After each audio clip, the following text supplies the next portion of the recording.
morning, everyone. Welcome. Thank you all for coming. We want to get started, so if everyone could just find their seats. And hopefully we will have seats for everyone. We're going to call and get some extra seats if we run out. So please be patient with us. We have been overwhelmed with the interest in this event, happily overwhelmed. So even as I was walking out the door last night, people were still calling, trying to get registered. So thank you all for your interest and for coming and your enthusiasm. I'm going to have Steve Lemons say a few words, and he's going to introduce someone else, and then it'll be passed back to me. I'm going to recognize Mr. Scott Wells. He is Vice President of Nursing, and among other things. And he's also our Vice President in Spiritual Care and Hospice and Faith Health. And so Scott is going to offer a word of greeting this morning. Thank you, Scott. Thanks, Steve. So I'm not used to the Mr. That's my dad, but I'm from Iowa. That's why I'm not quite used to the Mr. greetings and such. So, as Steve stated, I'm Scott Wells. I have the privilege of serving as Chief Nursing Officer, Vice President of Patient Care. I'll date myself. I've been a nurse 39 years, and of the 39 years, I've been in leadership 31 of those 39 years. My background is such that I've been exposed to death and dying my entire career. I started out in critical care and then spent 15 years in the emergency department. And gauging the attendance today, I take it that this topic, there's a lot of interest in this topic.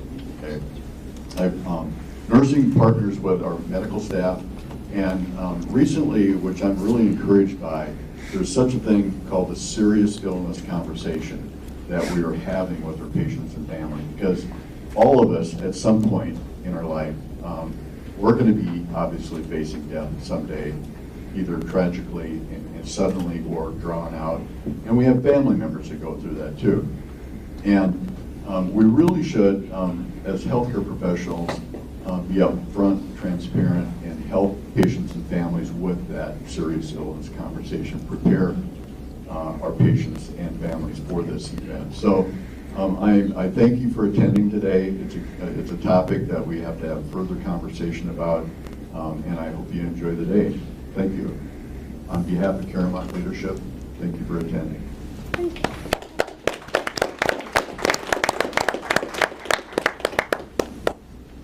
Okay, so on behalf of the planning committee for this event, again, I want to welcome you and thank you for coming. First thing I want to do is introduce the members of the planning committee who helped me put this all together. We have who's the Director of Spiritual Care here at CaroMont Health. There she is. Lisa Marissa. Shannon Doster is somewhere. There is she. Shannon? She was here, but she'll be back. And then Jimmy Tilley. Is Jimmy here? Jimmy Tilley. He was on a call, but he's one of the chaplains here at the hospital. So we started talking about this maybe 5 months ago, and just had an idea and an inspiration. We all know that we want to provide quality care to our patients. We want to make sure that we're attending to their unique needs. They have many needs, but one of the things that we feel we needed more education on was attending to their unique spiritual and cultural needs. All of us here are interested in providing good quality care. So this is just an extra skill set or knowledge base we want to provide to you so that you can do that. The objective for today is for everyone to leave here wanting to know more. We don't expect for this event to provide all of the information to answer all the questions. We just want people to come with an open mind, to think about situations you may have encountered, to ask those questions, to leave wanting to know more, and being able to look for more information. All of the panelists have brought information, resources, things like that they're going to share with you. Some of it is out on the back table, so we hope you take advantage of that. Just a few housekeeping things. For those of you who are not employees of the hospital, the bathrooms, if you haven't found them already, There are 2 sets of bathrooms out the door, and on the right, there's a men and women's bathroom, and a little bit further down the hall on the left, there's another set of bathrooms. And if you could all take a moment right now to put your phones on silent, make sure that they are on silent. If you do need to take a call or make a call, we ask that you step outside in the hallway. Thank you. Now what I would like to do is introduce our panelists, and I'm going to have them take a seat at the table. First person I'm going to introduce is Bryn Cernuda. He is the hospital liaison for Jehovah's Witnesses. Thank you, Bryn, for coming. Then we have Reverend Christopher Annon, the high priest of the Tribe of Truth Sanctuary, and Dr. Charles Brown with Temple Emmanuel of Gastonia, and Reverend Dr. Benjamin Hinton with Tabernacle Baptist Church of Gastonia. Thank you. Sister Joan Pearson. She is the Hispanic Ministry Coordinator with the Catholic Diocese of Charlotte. And I don't think, has Imam John? He's not elected. Well, we have Ray, Imam, with the Muslim Society of Gastonia. And we're expecting John Ederer with the Muslim Society of Charlotte, who's going to be one of our panelists. I'm sure he'll be here shortly. Okay, so thank you to our panelists for coming. Now I'm going to turn the mic back over to Steve Lemons. He has a few words he would like to say. Thank you, Beverly, and I want to say a special thank you to her because she has done a ton of work preparing for this. We've all been involved, but she has been more involved. And thank you for all the work that you put into this, hours and hours and hours of preparation. So thank you. And I want to echo what she said. I know all of you are here because you want to offer the best care possible. As of this month, the UN estimates that the U.S. population to be around 325 million people. And they estimate by the year 2050 that the population is expected to grow to 402 million, and which we are becoming much more multicultural, multi-religious, and all of us want to be able to offer our patients the best help, the best quality care that we can offer. And our hospital, as you know, those of you who are in healthcare business, is accredited by the Joint Commission.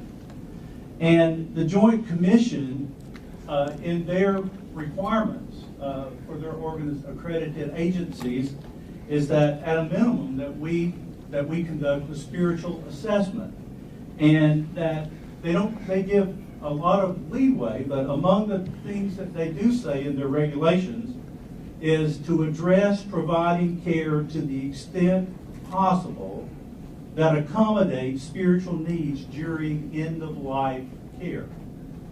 And second, address the patient's right to access religious and other spiritual services. So asking questions like, how is your faith providing comfort during your illness is important. Do you have the spiritual resources that you need while you're here under our care? Do any of your spiritual religious practices conflict with your medical care? Are there any particular concerns, religious, cultural concerns, that we need to address? So, I feel certain that we are today going to learn some new ways of caring for people, and I'm excited about that. I will say this, one of the attributes that I find in my study of all religions is that in all the religions, the great religions of the world, one of the things that we have in common is showing hospitality to others. And so we ask you today to come with an open mind, that you are sensitive to the needs of others, and that we show hospitality to one another through our warm welcome of each other and our respect for each other. Thank you.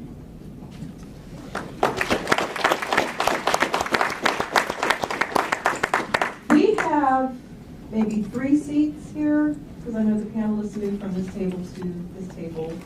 4 seats here. If there are people in the back that would like to move up, we have some seats. If you have an extra seat at your table, can you raise your hand? We have 3 up here. We have several. Okay, so my fantastic team of social workers who are manning the check-in table, just keep that in mind. If anybody comes in, there's extra seats up here. Okay, let's get started. I forgot to mention that on each table there should be 8 to 10 index cards, and we put those there so if you have questions as we're going along that you want to jot down. We're going to have a question and answer section where we're going to come out with a microphone and walk up to you if you raise your hand and you have a question, but some people may not feel comfortable speaking on the mic or just want to remain anonymous. Write your questions down on those index cards. We will collect them and we'll ask the questions for you. Okay? All right. Our next speaker is Reverend Christopher Annon, the High Priest of the Tribe of Truth Sanctuary.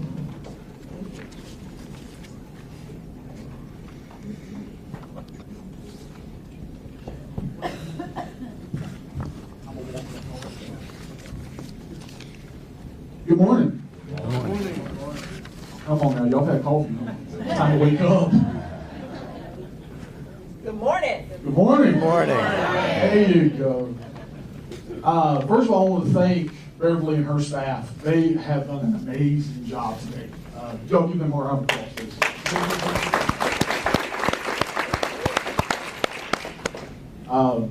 When Lisa Marissa called me a few months ago and said, hey, we want to put this together, I was like, yeah, I'm in. And then, give Brent a round of applause. That was amazing. I learned something that I've got friends that are really doing this. I didn't know. All right, so first of all, again, my name is Chris Annon. I am the high priest of the Tribe of Truth Sanctuary. So let's go ahead and address the 300-pound elephant that's in the room. I am a pagan. I am not a devil worshiper. And as far as my path goes, we don't really believe in the devil. My path is a lot different. So we're going to talk about it a little bit. We're here today to talk about death and dying. So I'm hoping that understanding a little bit more about the pagan culture will help you to understand a little bit more about our viewpoints on death and dying. First of all, Summerland, Valhalla, Tir Nanog, Erebus, Duat. In the pagan religion, these are names for the beyond, the afterlife, the realm of the dead. When you're talking to a pagan that's on their deathbed, you may hear names like Osiris, Anubis, Maat, Odin, Freya, Arun, Morgan, Hades. All these deities are from the other life, or the other world, or the underworld. Big confusion, right? So let me explain paganism to you just a little bit. Paganism itself is an umbrella term, kind of like Christianity is. It is a big term that covers a lot of little bitty ideologies about religion. Where Christians call them denominations, we call them paths. And all of our paths lead to the same place. No matter what path you walk, eventually we're all going to reach the afterlife. We're all going to die.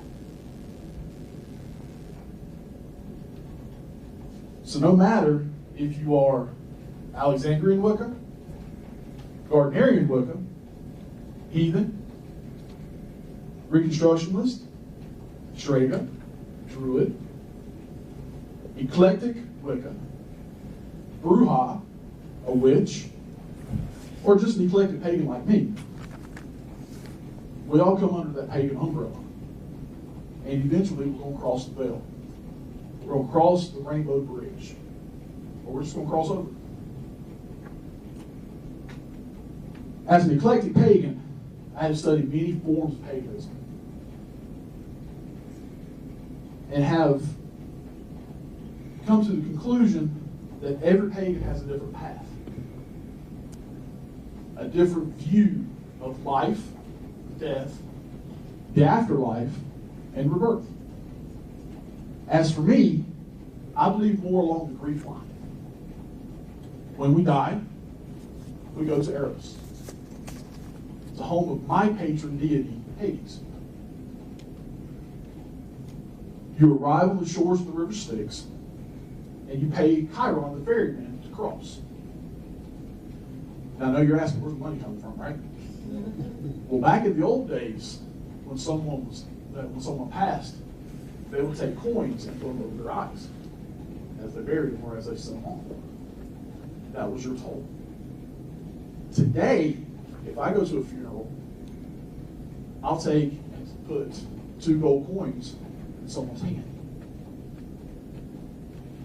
That way when they get on the other side, the ferryman. The ferryman takes you to one of 3 places. If you are an outstanding person, if you have lived your life to the fullest, if you've helped others, if you're a hero, you go to the fields, you go to the Elysian fields, a land of paradise, beauty beyond beauty, flowers and trees and animals and beautiful people running around, just spend the rest of eternity with you. Now, if you were just an okay person, you got by, you didn't hurt nobody, but you really didn't help nobody either, didn't go out of your way. When you passed over, you go to something called the Fields of Asphodel. Now, still a beautiful place, just without all the bells and whistles. Now, if you were the scum of the earth, evil, if you were a killer, a thief, a rapist, you went to somewhere called Tartarus, the land of darkness, torture, and never getting punishment. Sounds kind of familiar sometimes. That's not right. Religions are all the same, folks. We believe a lot of the same things, just call them different things. Not every pagan believes the way I believe. Some of them have different deities that they commune with, talk to, and ask guidance for. Use the term worship. To me, it's a little deeper than that. I don't actually pray to my deities. I talk to them. Just like I do with my parents. Oh, I forgot to sign out. I respect them. I honor them. But I don't use big glorified terms. I don't use titles. Most of the time when I pray to my deities, it's mom and dad, mother and father.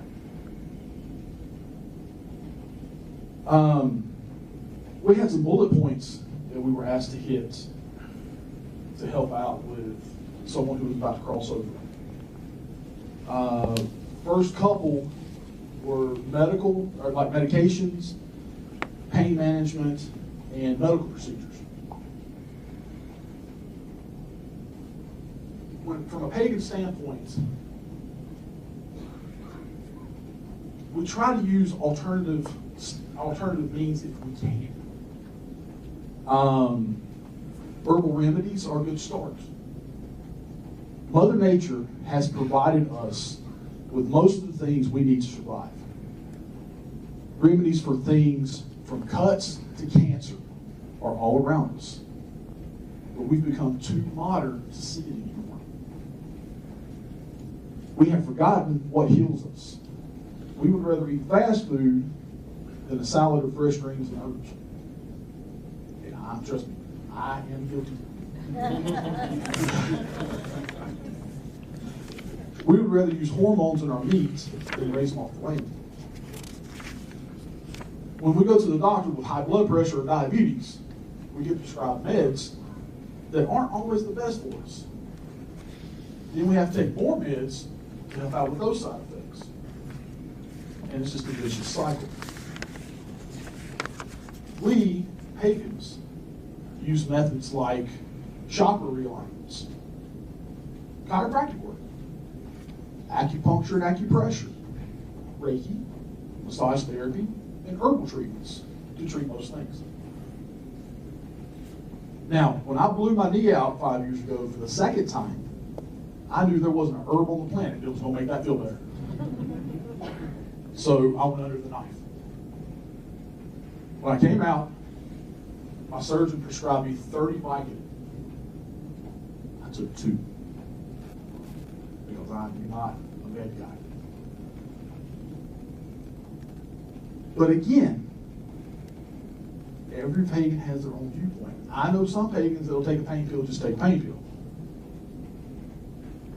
So that's our kind of our view on medications. Next is how to establish a rapport with your patients. Pretty simple, just ask. Pagans aren't always forthcoming with the fact that they're pagans. That whole burning at the stake thing back several years ago kind of put a bad taste in their mouth. But if you are treating a patient and you notice some jewelry that they might be wearing, a pinnacle, you know what a pinnacle is? It's a star, 5-point star with a circle around it. That's a pinnacle. They're not devil worshippers, I promise. You might notice a tree of life. You might notice Thor's hammer, also known as Mjolnir. That or they're a really big Chrysanthemum fan. Those are some things that might key to you that they're pagan. Simple, just ask. Excuse me, Miss Johnson, I noticed your pinnacle. Are you pagan? Now, I'm not going to judge you or change my treatment of you in any way. But I just wanted to make sure that you have the correct clergy to come in and talk to you about your wishes and beliefs. Simple as that. Most pagans nowadays don't hide as much as we used to. As far as CPR and DNR goes, it's very personal for each person. As for me, if you could bring me back, and I'm not going to be different or be a burden on my family, CPR away. But if there's the likelihood that I'm going to be a vegetable or be a burden on my family, there you go. Most pagans are that way. Pagans deal with mourning and grief a little different than most. It's really cool that the talk came this time of year because we're 6 days out from what? Somebody said, ooh. I heard Halloween, I also heard Samhain. Good deal. That's right, we're 6 days out from Halloween, or as we call it, Samhain. That is our biggest holy day of the year. And we honor our dead on Samhain. This is when we feel that the veil between the two worlds is the thinnest, so that we can actually communicate with our ancestors better. So how do we honor our past? We have a big party. Now, we cry and we miss our dead. But we also take bottle rockets with their ashes and light them, send them off. We set a meal aside with us at our dinner table for our ancestors to honor them.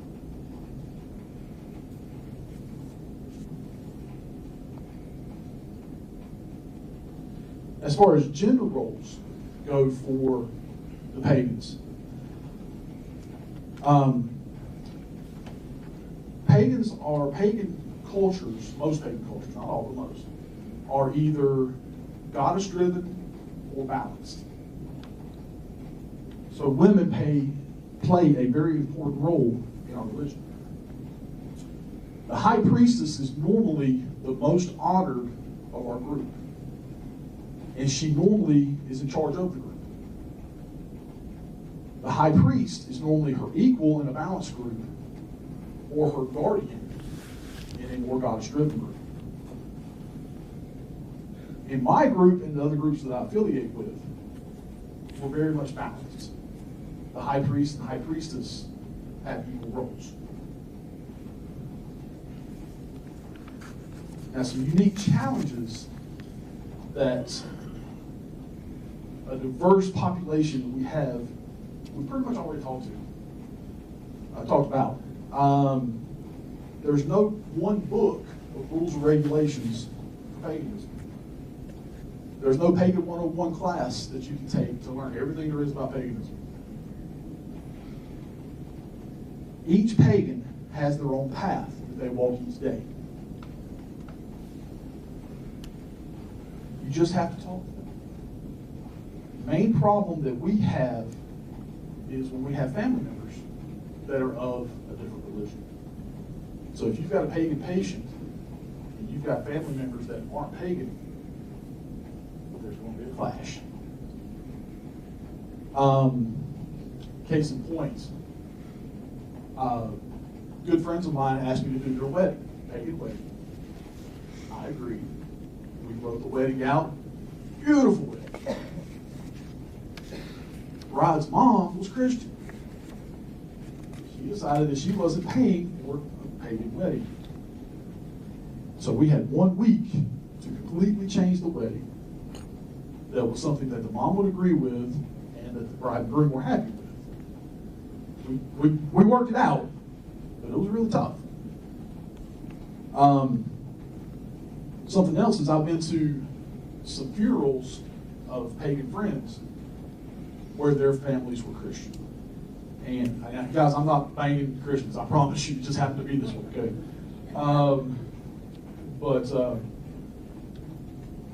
The family members were Christian, and we had a Christian minister doing the funeral. Funerals aren't for you. Funerals are to honor them. Send them off their way. I hope this helps you to understand the confusing but beautiful religion that is paganism. We don't eat children. We don't sacrifice cats. We love nature, our gods, our family, and you too if you let us. Blessed be.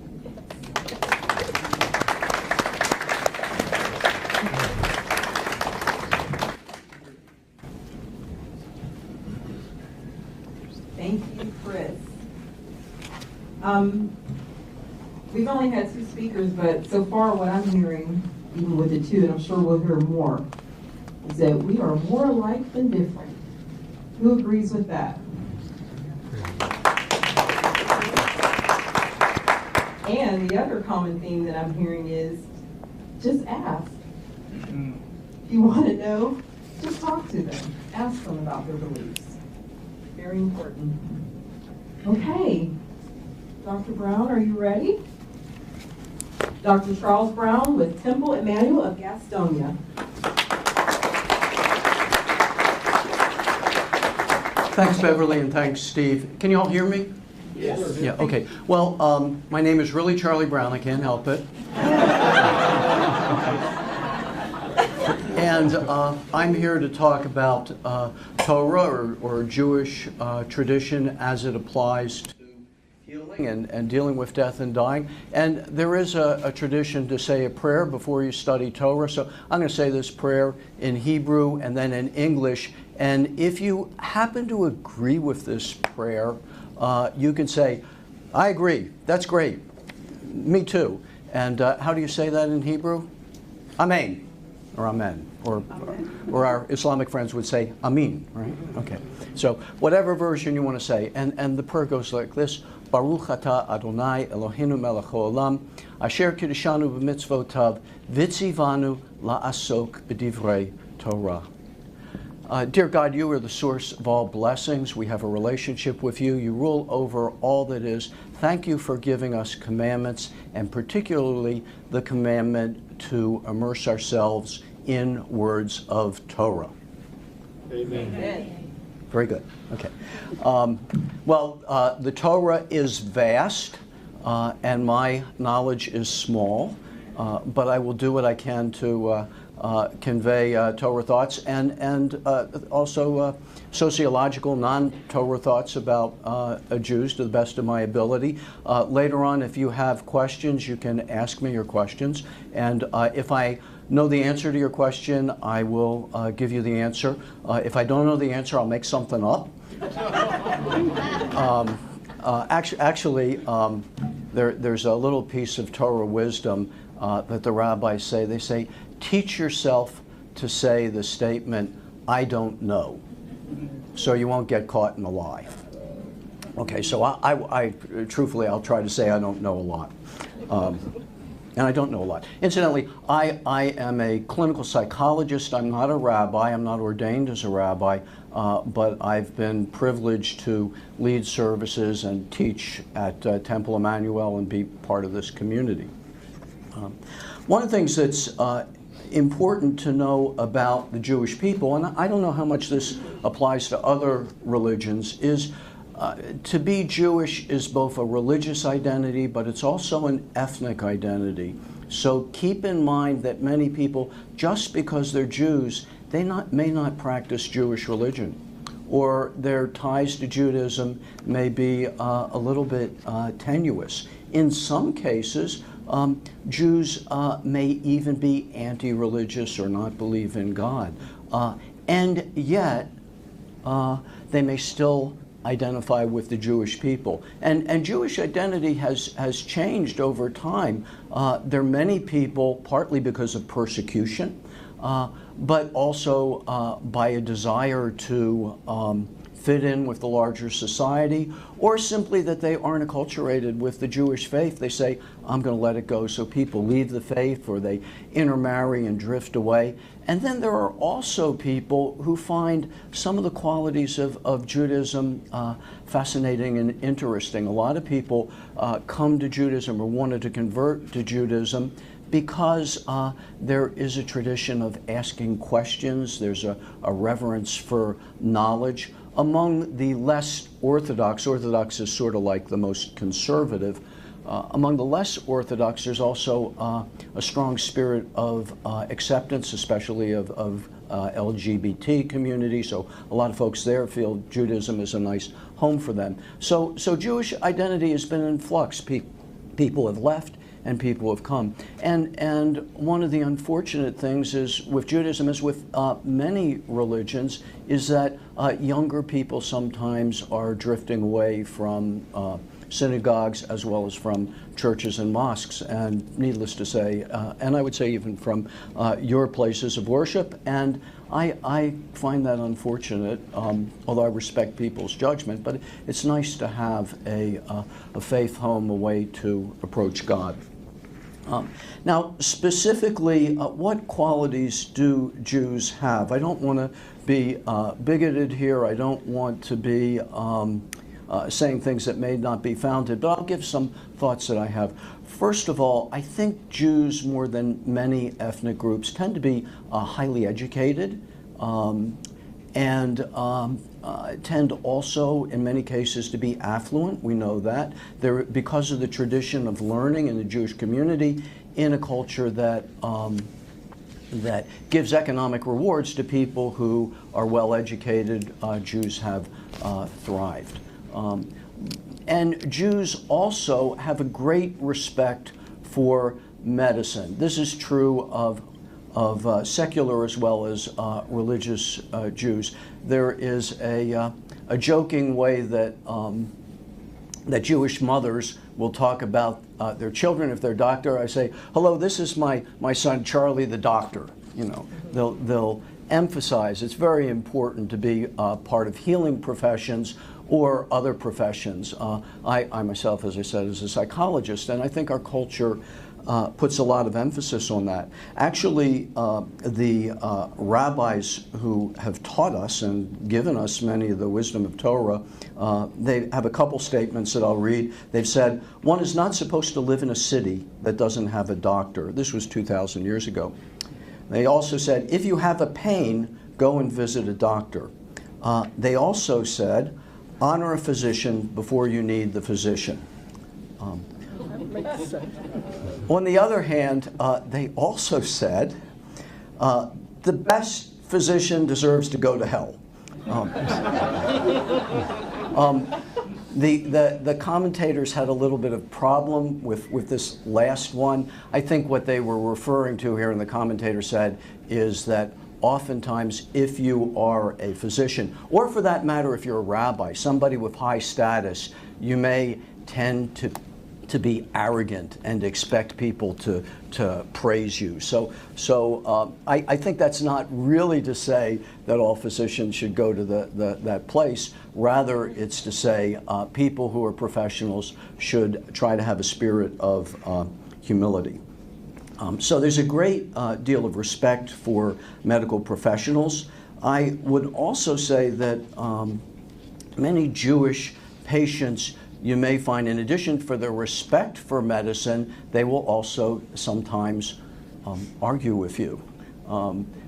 Jews tend to ask a lot of questions, and they may be a little bit more unwilling to say, if the doctor says it, that's what I'm going to do. They may say, prove it to me, or show it to me, or explain it to me, or what about this course of treatment? I'm not saying everybody again, but some.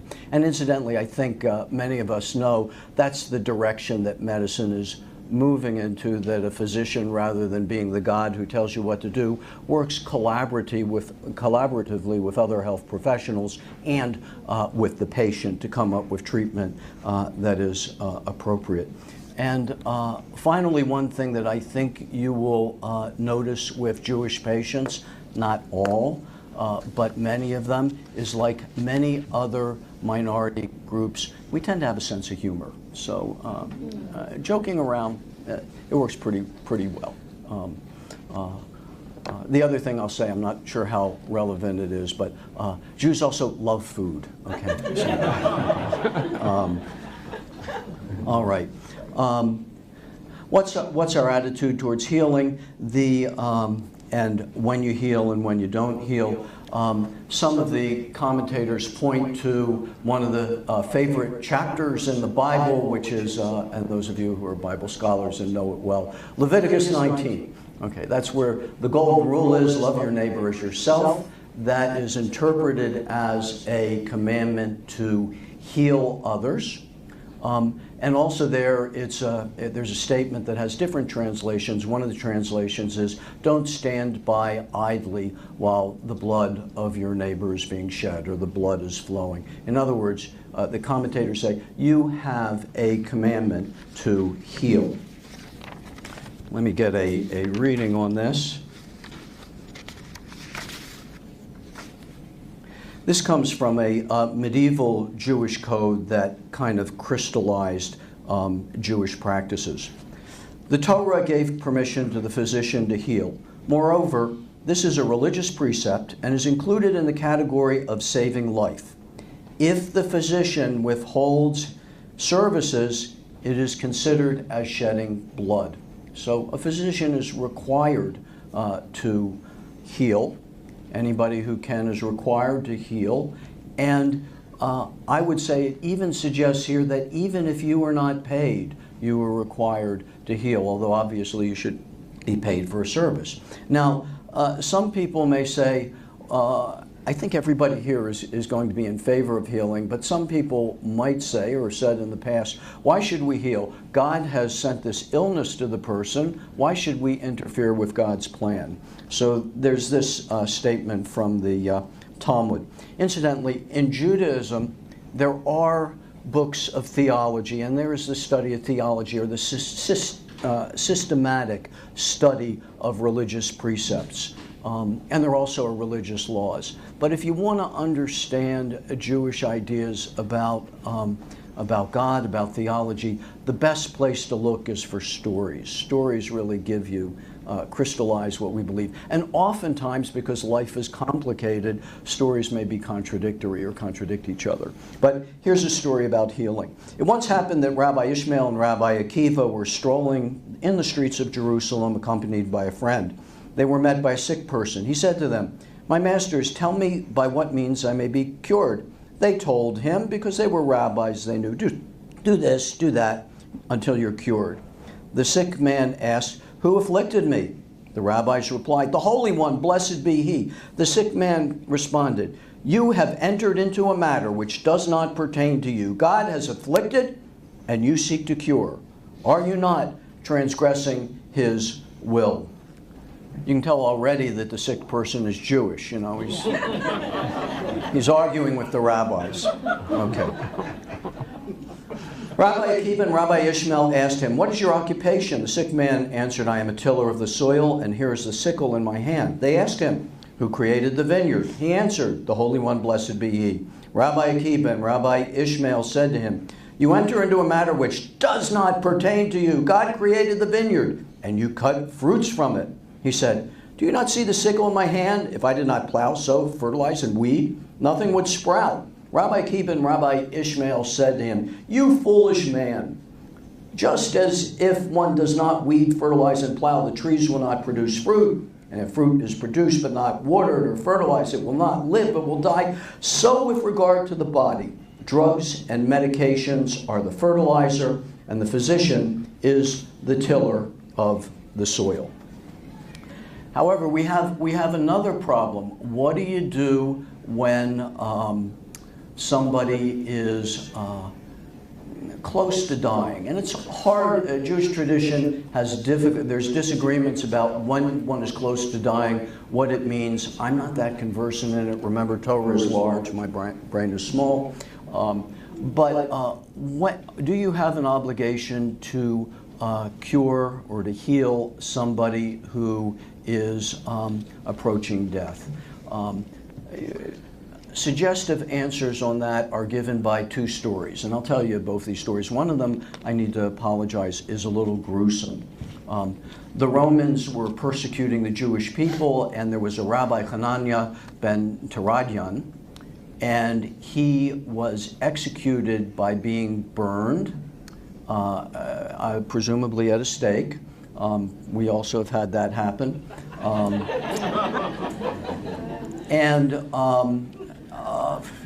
And actually on holidays it's traditional to read about them to inspire you to say, I'm going to love God, I'm going to study Torah, even if there's a possibility that I'll be persecuted. It's a serious story. So Rabbi Hananiah it was suggested to him, breathe in the flames.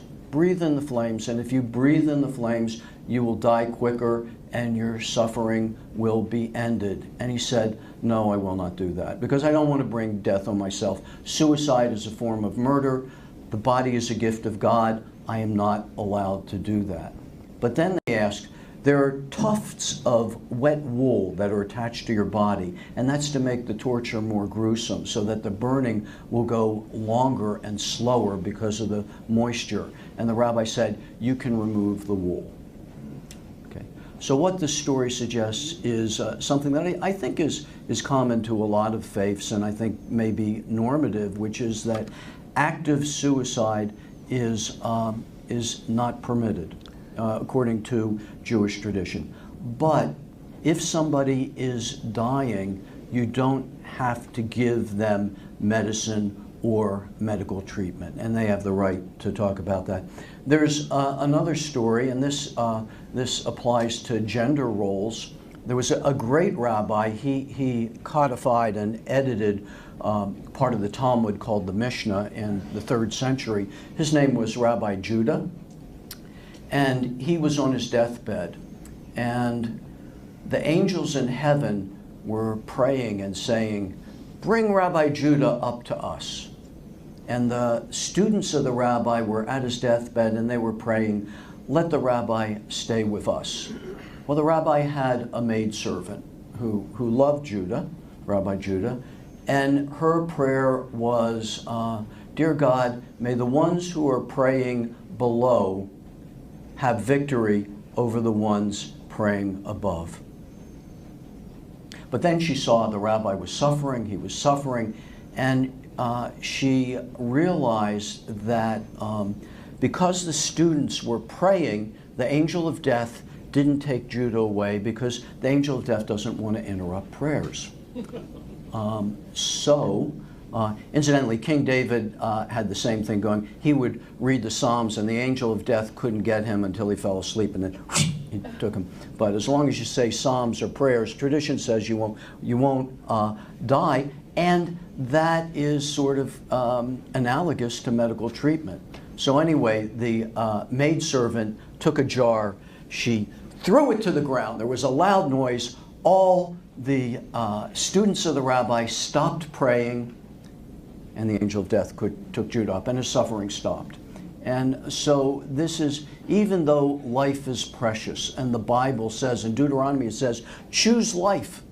And that's very important to Jews. Even though that's important, it's also important to care about suffering. Incidentally, different people have different toasts that they make. Some people say cheers, some people say to your health, some people say salut. What do Jews say? L'chaim. What does l'chaim mean? To life. Okay. And if you don't know that, watch Fiddler in the Roof. And to life, l'chaim, l'chaim, l'chaim, to life. Okay. Judaism really, both secular and religious Judaism, we think a lot about the value of life, but there's also a value to what we call rachamim. In Hebrew, that means mercy. That also our Islamic friends will tell us in Arabic. They have the same concept of God as being the merciful one. Now, as I mentioned, most Jews that you're going to come across may not be especially religious, but there are a couple things that I would keep in mind in talking with them. Number one, keep in mind that many Jews, not all, but many Jews are fearful of persecution. And especially because we are a minority in the South, even years ago this was more the case, but we were worried people would judge us or make fun of us or not treat us right. I have noticed recently that in the South, over the decades, and I've lived decades, I know it's hard to believe, but over the decades there's been more of an openness and acceptance and even an admiration for Jews, but nonetheless there still is the fear of persecution. That's one. So watch out, people. If you ask somebody, "Oh, are you Jewish?" that might make them a little scared. But so, what is your faith tradition? A second thing to watch out for is Jews get real nervous when people touch on the subject of religion, that the people talking to us are going to try to save us or convert us or give us a speech about why we should, jump over the fence.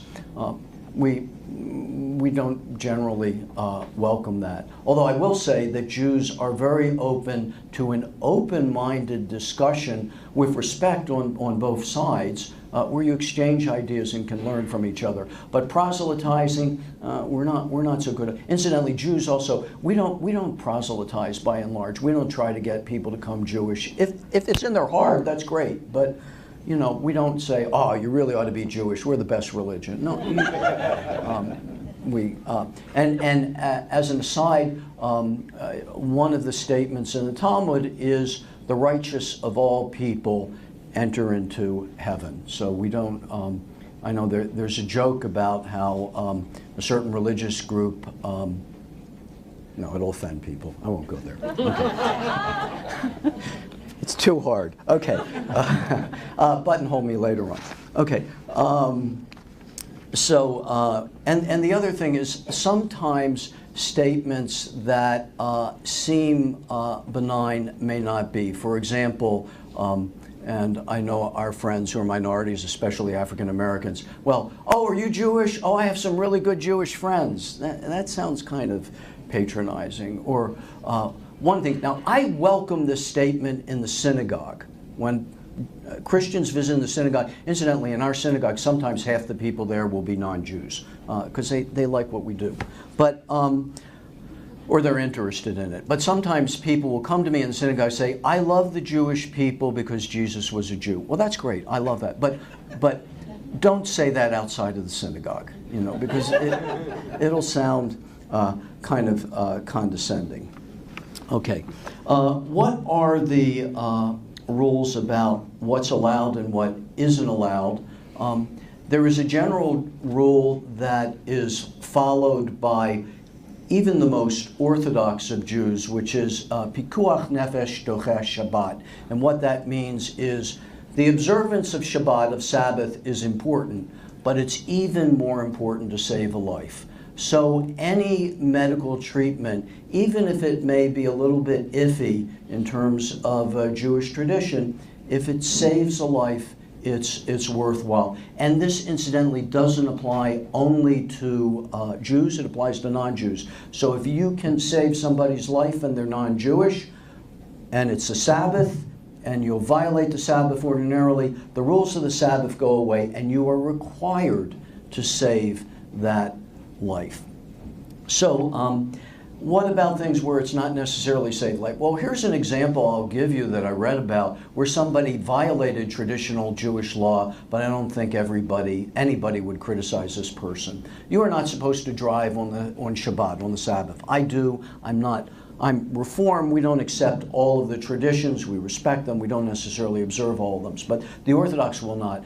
Senator Joe Lieberman, who is an Orthodox Jew, his wife had a serious illness. She fell on the road, and an ambulance came and picked her up to take her to the hospital. And Senator Lieberman got in a car or a taxi, I forget what it was, and went to the hospital. He was breaking the law or Jewish tradition. Nobody would criticize that. There is a strong place for compassion, and it is codified in the idea of pikuach nefesh, that if you're saving a life, you are allowed to, you're required to break law. But some of the things you want to do if you do have somebody who's religious or who's traditional in their Jewish observance is, first of all, call me or call somebody in our temple. Oftentimes people will want kosher food, which is easy to provide. They come in packets that can be microwaved. I don't know if that's ever happened here in Gastonia. Most very observant religious Jews tend to live in urban areas and not outside in suburban areas like Gastonia or more rural areas. But if somebody's like that is there, you want to try to help them to get kosher food. You want to try to help them to have a rabbi they can talk to and pray with. If it will hurt them medically to fast, then they're not supposed to fast. I believe that's the same in Islam also. But if it won't hurt them on certain holidays, it's obligatory to fast as long as it doesn't affect your health. And on this, if you have somebody who's very religious, again, or very observant, you probably want to talk with them. Let me say a few things about approaching death. It's very important when somebody is sick to visit them. That's not only required of rabbis, it's required of everybody. I'll summarize real quick. If you do not visit somebody who is sick, this is an exaggeration, it is if you shed blood. Because when you visit somebody, according to tradition, 1/60th of the illness is taken away. So it's very, very important to visit people. The Talmud has a statement in it that says, how can we be like God? After all, God is described as a fire, a consuming fire. We'll get singed if we follow God. And the rabbis answer, following God means following God's actions. And they quote different Bible verses. They say, just as God visited Abraham, remember the three angels visited Abraham in the Genesis, they visited him right after he was circumcised. Well, Abraham was circumcised according to tradition. He was a little bit ill, so God sent the angels to visit. There's another section where it says that when Moses died, nobody knows the place where he died. Tradition says that God buried Moses. So just as God dignifies death by burial, we are supposed to be there. We're supposed to accompany people who are dead. It's very important to show up. finally, Nichum Avelim, helping and comforting those people who are mourning. It says that after Abraham died, God blessed his son Isaac. What does it mean to bless? According to our commentators, he comforted. So in the Jewish tradition, visiting the sick, being there to be part of a dignified funeral, and finally comforting those who are in mourning is extremely important. When somebody dies, it's traditional, not everybody does it, but to tear your clothes, to say a blessing, God, you are the true judge. And before a funeral, the tradition has it, you're really not supposed to pray because you're not in a state to pray. After the funeral, you do. There is a tradition to stay at home for 7 days after a funeral, and the community should visit, bring you food. Tradition tells us, and many people don't observe it, when somebody is in mourning, don't chit-chat with them. You can hug them, you can say you're sorry. In some cases, right after mourning, you're not necessarily supposed to open conversation. Let them do that. Our culture has changed. Now it's a little bit awkward not to open conversation, but do the conversation in a way that is serious and dignified. I'm going to conclude with a teaching in our tradition. God is, of course, everywhere. God is everywhere. But we talk about God's presence, and sometimes God is, in a sense, more present in one place than God is in another place. And the presence of God is called the Shekhinah, the intense presence of God.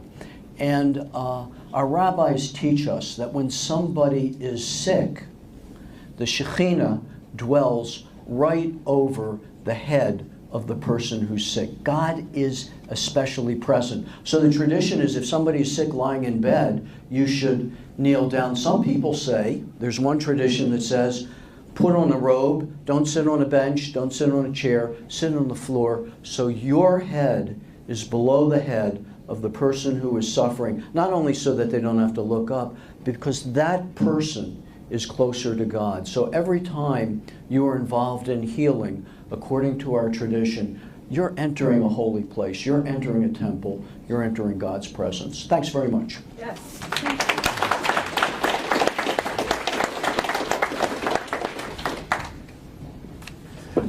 Thank you, Dr. Brown. Okay, we are right on schedule. We are going to take a 10 to 15 minute break. If we could come back at 10:26-ish. That would be great. So take a break. Thank you. 10:26. Oh, thank you. You know what I forgot to do on the computer? It might be too late. The guy that had set it up, because he would mirror his computer, I he do said, too. "Oh, make sure you click this to disconnect it." And I don't know, and I don't remember what I that am, was. and you know, I think It was we've something to met. disconnect from his Somewhere, computer. I'm not sure Okay, where. good. Because I was like, I sat down, I'm like, oh no, I forgot to disconnect it. Thank you, Beverly. You're in between Greenville and Anderson, South Carolina. Oh, okay. Oh, okay. Very good. So how did you get it? I'm looking for a red one, but No, please, excuse me. I'm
And just simply because, but again, but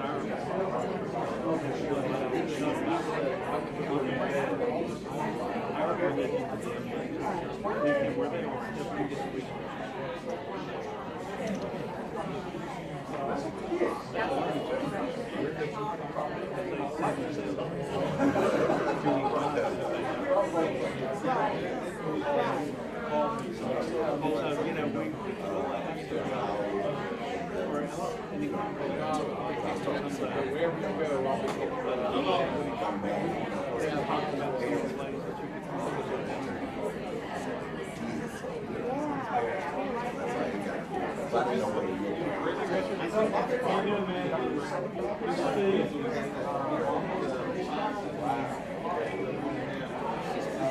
get to do great stuff. We usually get paid to come and step forward. He does a great job too.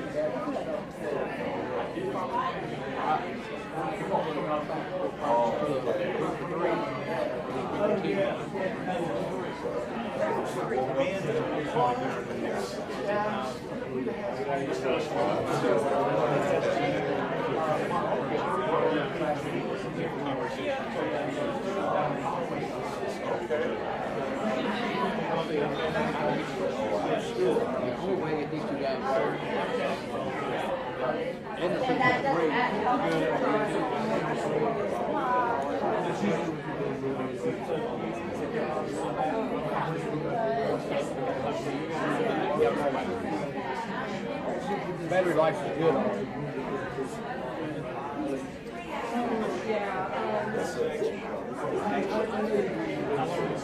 Seen him somewhere.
Another measure that they have is blood conservation.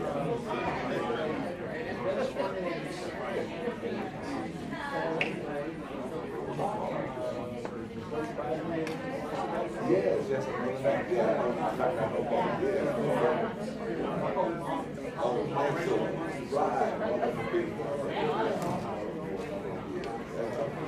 Oh, boy.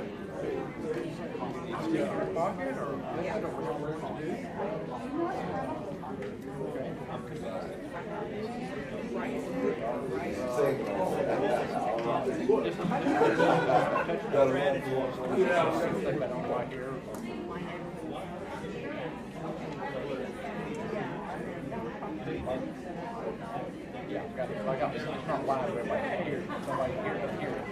This goes morning, but also live Tuesday.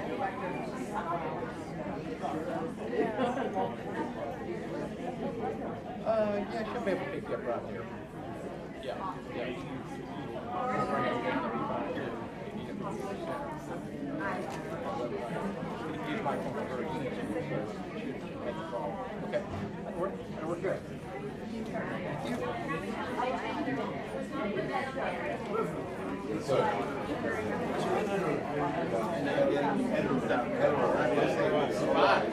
you.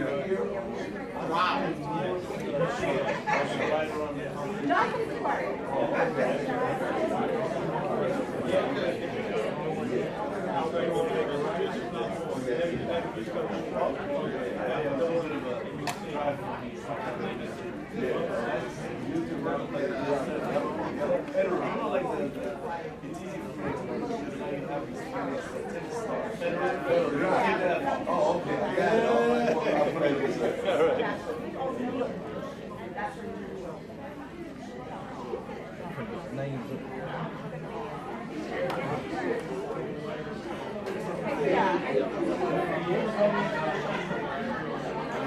Sometimes, very few.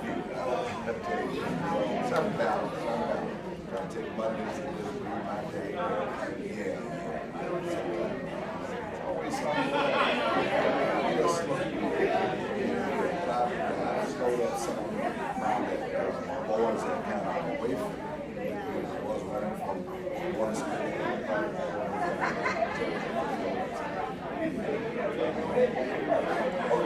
Yeah, no, they're in college. Freshman down there.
Dark glasses,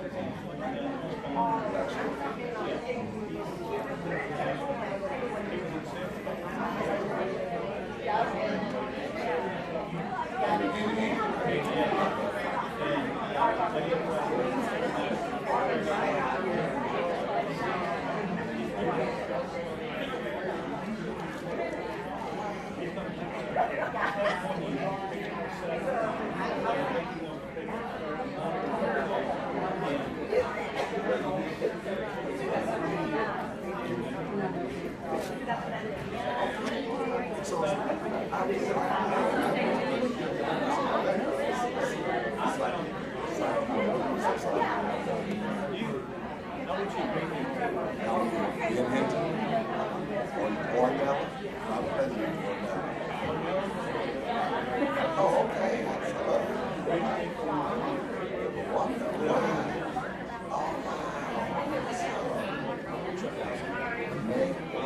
Yeah, finally.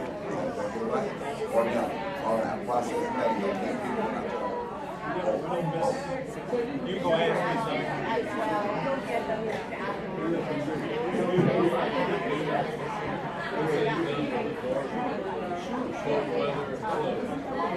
I think that's all right. She can have just a minute. Yeah, that's.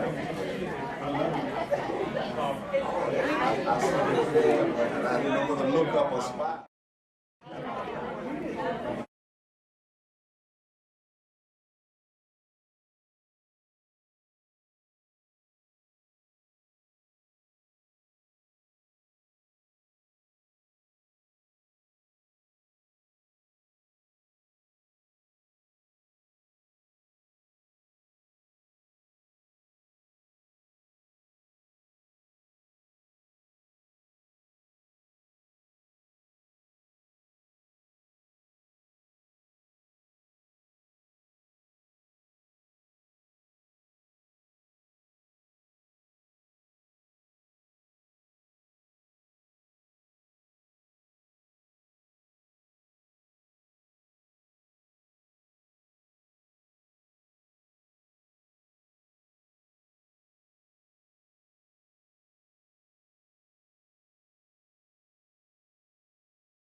They'll be coming around probably after the next speaker. But if, when we have the Q&A session, if you want to ask your own question, we'll just come to you with the mic. And Bill Potiot, I'm probably not pronouncing your name correctly, here from the Gaston Gazette. Potiot. I'm sorry. I just didn't know who you were, so I was going to say, thank you for coming with the Gaston Gazette. Thank you. Okay, we are ready for our next presenter, the Reverend Dr. Benjamin Hinton from Tabernacle Baptist Church of Gastonia. All right. Thank you. Thank you. Well, one thing that is unique in our tradition is that you have a pulpit, raised area, you have a podium, you have food, you have a congregation. We either sing, but one thing we always do is take up a collection. So we don't pass the plate. We don't. Once you're at the door, you can receive it. We give, amen. So I'm honored to be here. Thank you for Beverly and others. I'm honored to be a part of this distinguished panel of brilliant minds. And I saw somewhere we are the experts. I don't see myself as an expert, but I've been at it a little while. And so I've been in ministry since I was 19, been pastoring, considered pastoring of a church. When I was a junior in college, I was 20 years old. So few years, few days. And I've dealt with death, dying, ministry, capacities, and various perspectives. So the topic of the symposium is a timeless issue that people have wrestled with from the beginning of time. And as we know, death is universal. It does not discriminate between race, creed, political affiliation, whether you red, white, blue, in the middle, it doesn't matter where you vote. Death impacts all of us. Gender, sexual orientation, it crosses every demographic spectrum of life, regardless of socioeconomic status, worldview, or religious preference. Death has been called by various names: the Grim Reaper, it's been called the Great Equalizer, the Common Denominator, Kicking the Bucket, Paying Your Dues, the Upper Room, Crossing Over, Sleeping Away. All these terms are synonymous with death. That my assignment, of course, death from the various perspectives, and I'm going to talk particularly from a biblical Christian's perspective. We believe it is the fall, it is a result of the fall of man or Adam, disobedience to God in the garden, according to what we believe, Genesis chapter 3. And the pain of death and grief is a universal reality that we all must face in this life. Historically, the African American community, like all people, respond to death in many ways based on their particular customs and traditions of a particular community. And it's been my observation as a pastor in the African American context that all of the experiences that have happened in families, everybody respond to death and dying from two primarily perspectives. One that I would call a faith-based or religious or biblical Christian perspective, and the other is non-faith-based or non-religious perspective. And I speak from a Christian or faith-based perspective. As Christian believers, we embrace the biblical view of salvation and redemption through the redemptive work of Jesus Christ. And I'm not here to preach, so let me break it down so that I don't have to take up a collection. But my responsibility is just simply to talk about death from the African American perspective.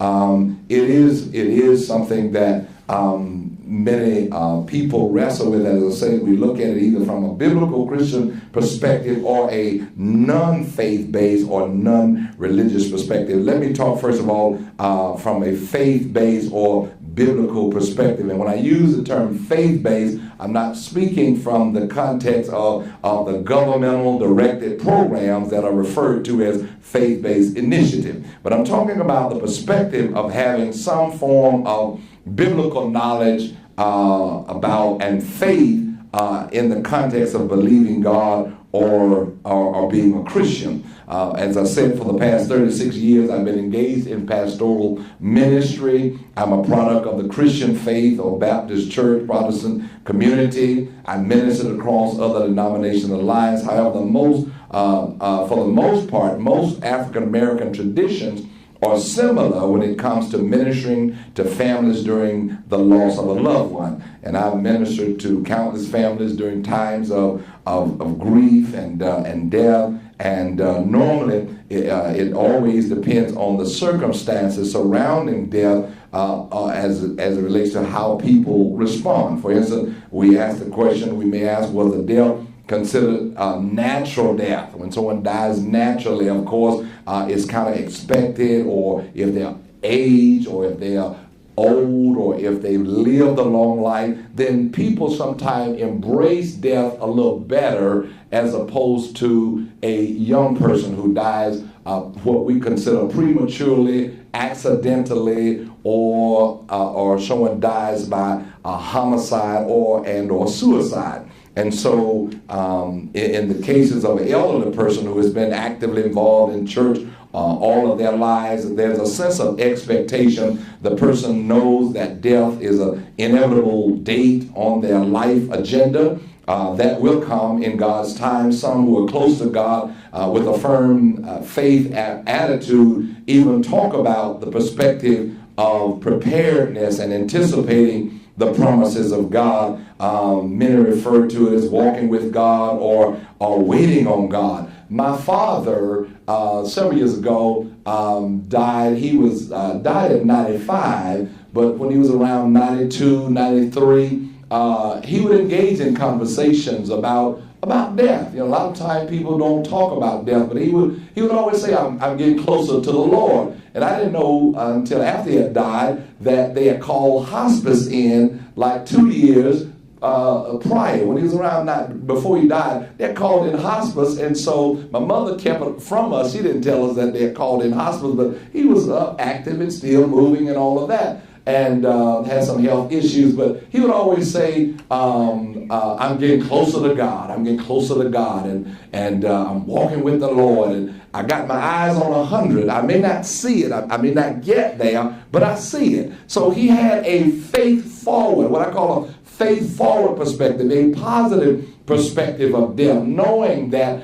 is on his agenda. He didn't have a bucket list, but he knew that his first and most important, his primary goal was to simply get closer to God and walk with God. In the biblical context, of course, we read in Genesis where the Bible talks about a man by the name of Enoch. Enoch walked with God and was not found. God took him. And so in many of our, particularly faith communities, people know that death is inevitable, and so they prepare, they talk about it, they position themselves, and then those persons or families who have a firm faith-based relationship with God turn to God as their source of help in times of sickness and grief, or they look to the Bible, or a pastor or a church or some faith support system for spiritual support from the faith community. They look to the Bible. They look for the promises of God for comfort, for consolation, for strength. They understand that God is their only source of hope, help, and healing. And so major scriptures are frequently read, even in our funerals or even during times of sickness. The well-beloved Psalm 23, and other Psalms. They looked for healing through their faith. One of the greatest challenges that I've had to minister as a pastor was to a young man a year or so ago, 18 years old, whom I watched grow from birth. He was tragically killed in a car accident. And his just a few months from graduation, the most difficult part was the fact that he was the same age as my son. And after the accident, of course, I had to come out here to the hospital And in those cases, in terms of ministering to families and friends, there are no answers. That sometimes you don't just say, well, let's pray. We learn through pastoral care and spiritual care that sometimes we just have to provide what I call the ministry, what is called the ministry of presence. Just being there, just knowing you're there. And so, but thankfully the family had a firm faith foundation in God, who understood in some aspects that death occurred, but there were still no answers as to why. We all deal with this why question when someone died, particularly when they die young. But we have to learn to draw strength through prayer, through the Word, and sometimes often people look to Old Testament passages like Job to find strength, to understand that sometimes God doesn't always seem to make sense. And so, but in spite of the fact that when we don't understand Him, I use the term, when we can't trace Him, we learn to trust Him. We learn to trust when we can't trace. And so sometimes life has so many unanswered questions that we don't know, but we learn to trust God even when we can't trace Him. So we look to our faith-based support system, which is church, the Bible, and God to help us through. And then the other perspective that many hold is what I call the non-faith-based, and the second perspective is the non-biblical or non-faith-based worldview, which sees death as a hopeless and inexplicable sudden end of life.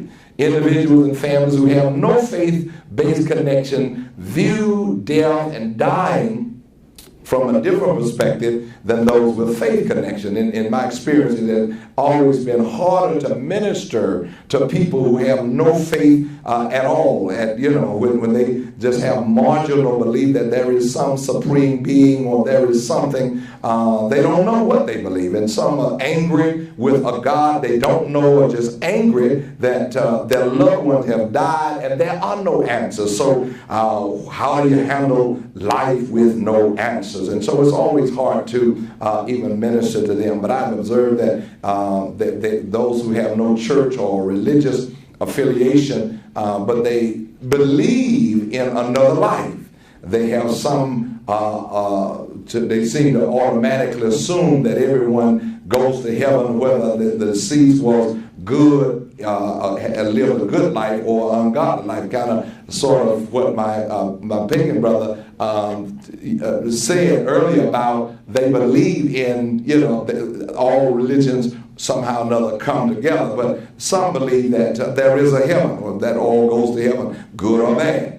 But I've conducted and attended countless funerals over the years, and each experience is always different. People respond to death and dying in a different way, and those cases where it was a natural death of an elderly person, middle-aged, young adult, teenager, or child, the death was either expected or unexpected, and those who were terminally ill, they all, if they have a faith-based connection, they'll either call for the church, call the pastor, but if they don't, I've seen some even get angry. Some years ago when I was doing internship here, a young man was dying of AIDS, and that was when AIDS, they had it he was dying of AIDS, and so I knocked on the door and said, "Hi, I'm being hinted I'm the chaplain here at the hospital," and rather than inviting me in, he said, "Bye."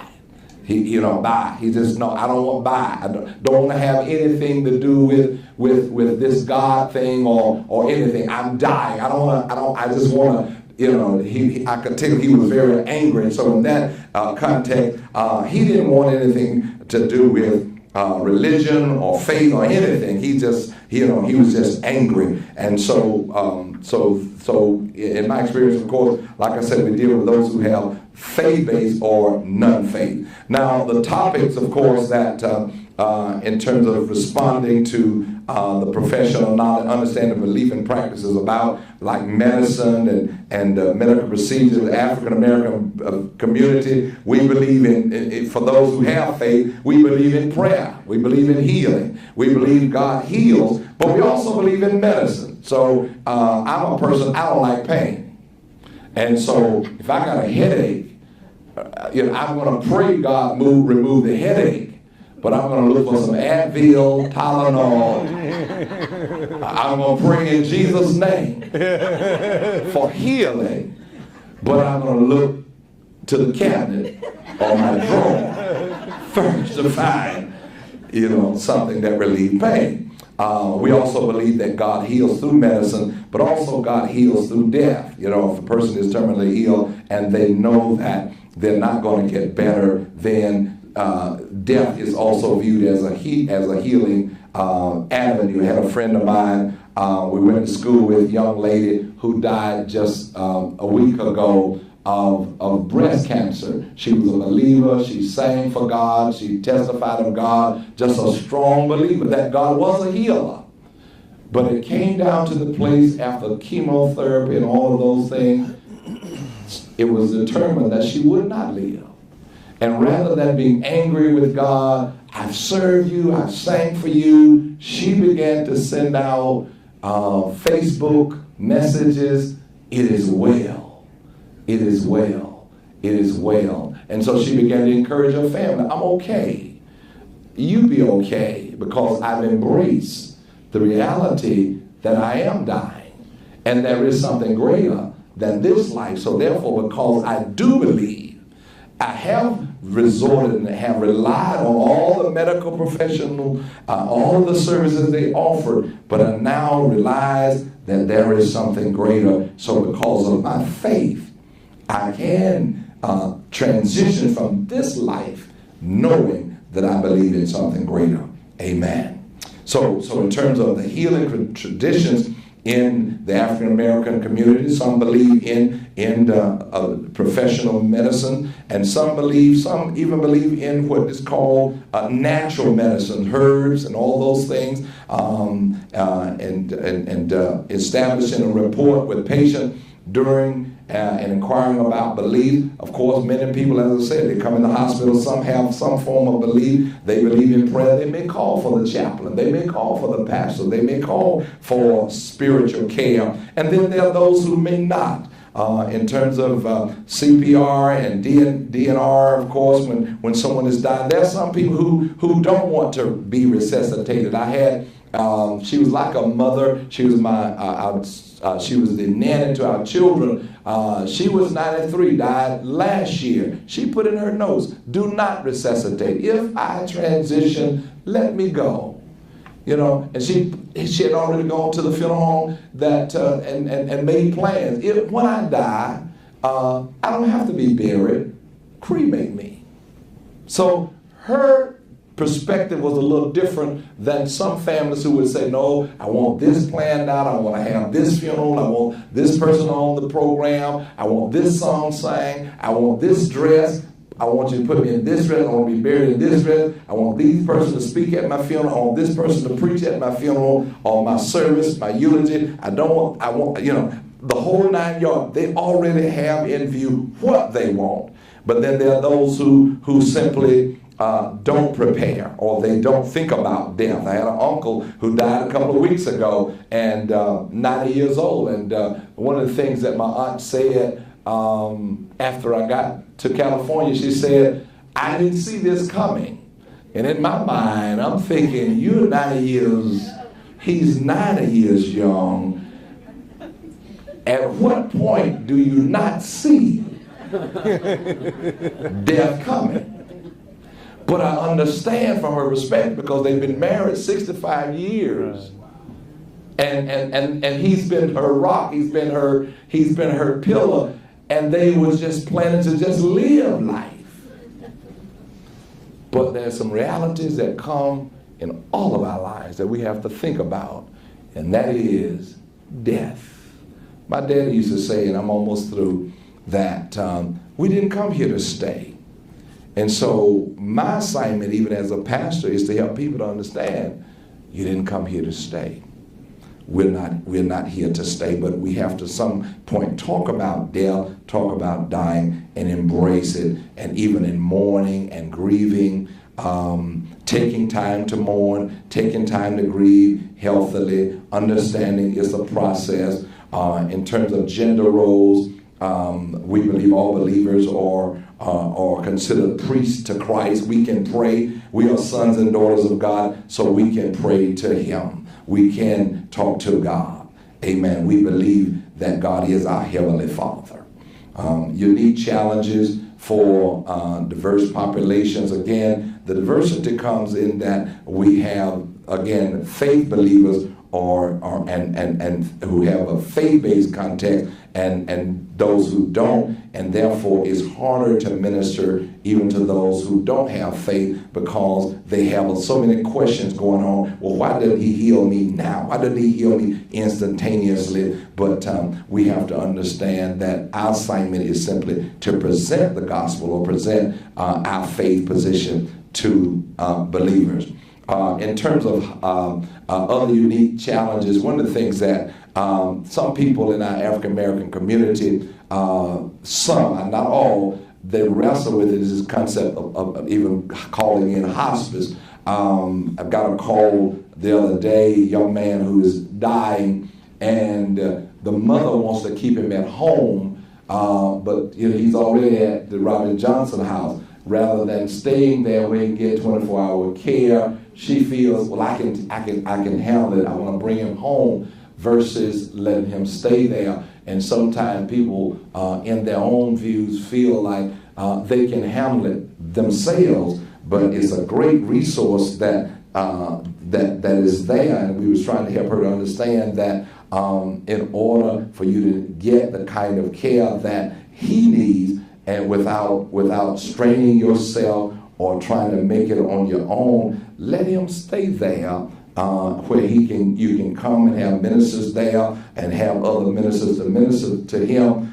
She wants to bring him home because what we found out was she's battling with past grief. She's lost a mother, she's lost a father, she's lost a brother, and so now she feels alone. And at one point in her life, she had a faith-based network. She believed God, but now she's wrestling with, do I believe or do I not believe? So she's torn in that context.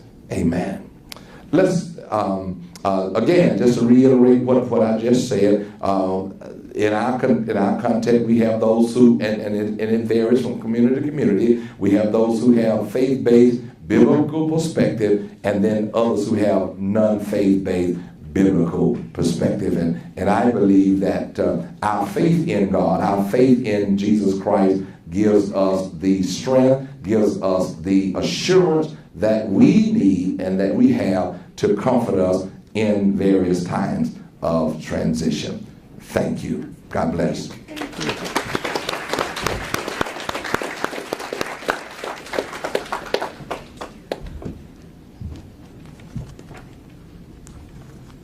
Who's finding this interesting? And more similarities than differences. Thank you, ma'am. Okay, our next presenter is Sister Joan Pearson of the Catholic Diocese of Charlotte. She is going to speak on not only the Catholic perspective, but the Hispanic population challenges that they face. Thank you.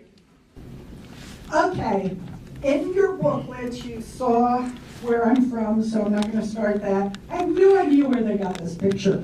That was me like when I was 20. That was a long time ago. And this is up here because it comforts me. It comforted me when my mom went to God, when my dad went to God.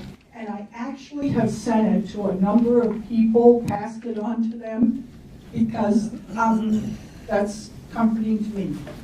Okay, I wish to thank you, Anne, for having me here.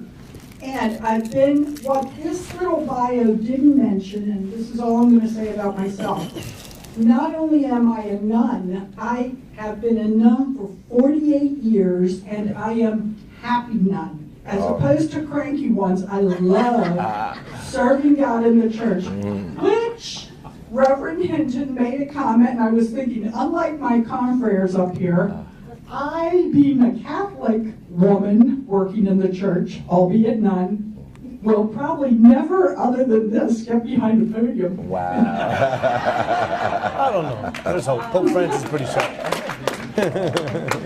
So, I'm almost afraid, but anyway. I'll take advantage of it as a place for my notes. All right, I am really here to present a little bit about the Catholic Hispanic perspective on death and dying. Well, not a little bit, that's why I'm here. And I'm a substitute. The guy who was going to really 10 times better than me, but his wife is bedridden. She's having their first girl and she can't get up. So I'm his substitute. All right, as Bryn mentioned earlier, understanding your patient is probably really central in working with Hispanics in general, but Hispanic Catholics especially. And if you have any questions as I'm speaking, write them down. As you know, we're getting close to Halloween. We Catholics really do it up big for Halloween. All Hallows Eve, All Saints Day, November 1st, where we remember everybody who in our family who has gone to God. We name churches after the saints. All our windows in the churches have saints' pictures on them. We really do it up big with the afterlife.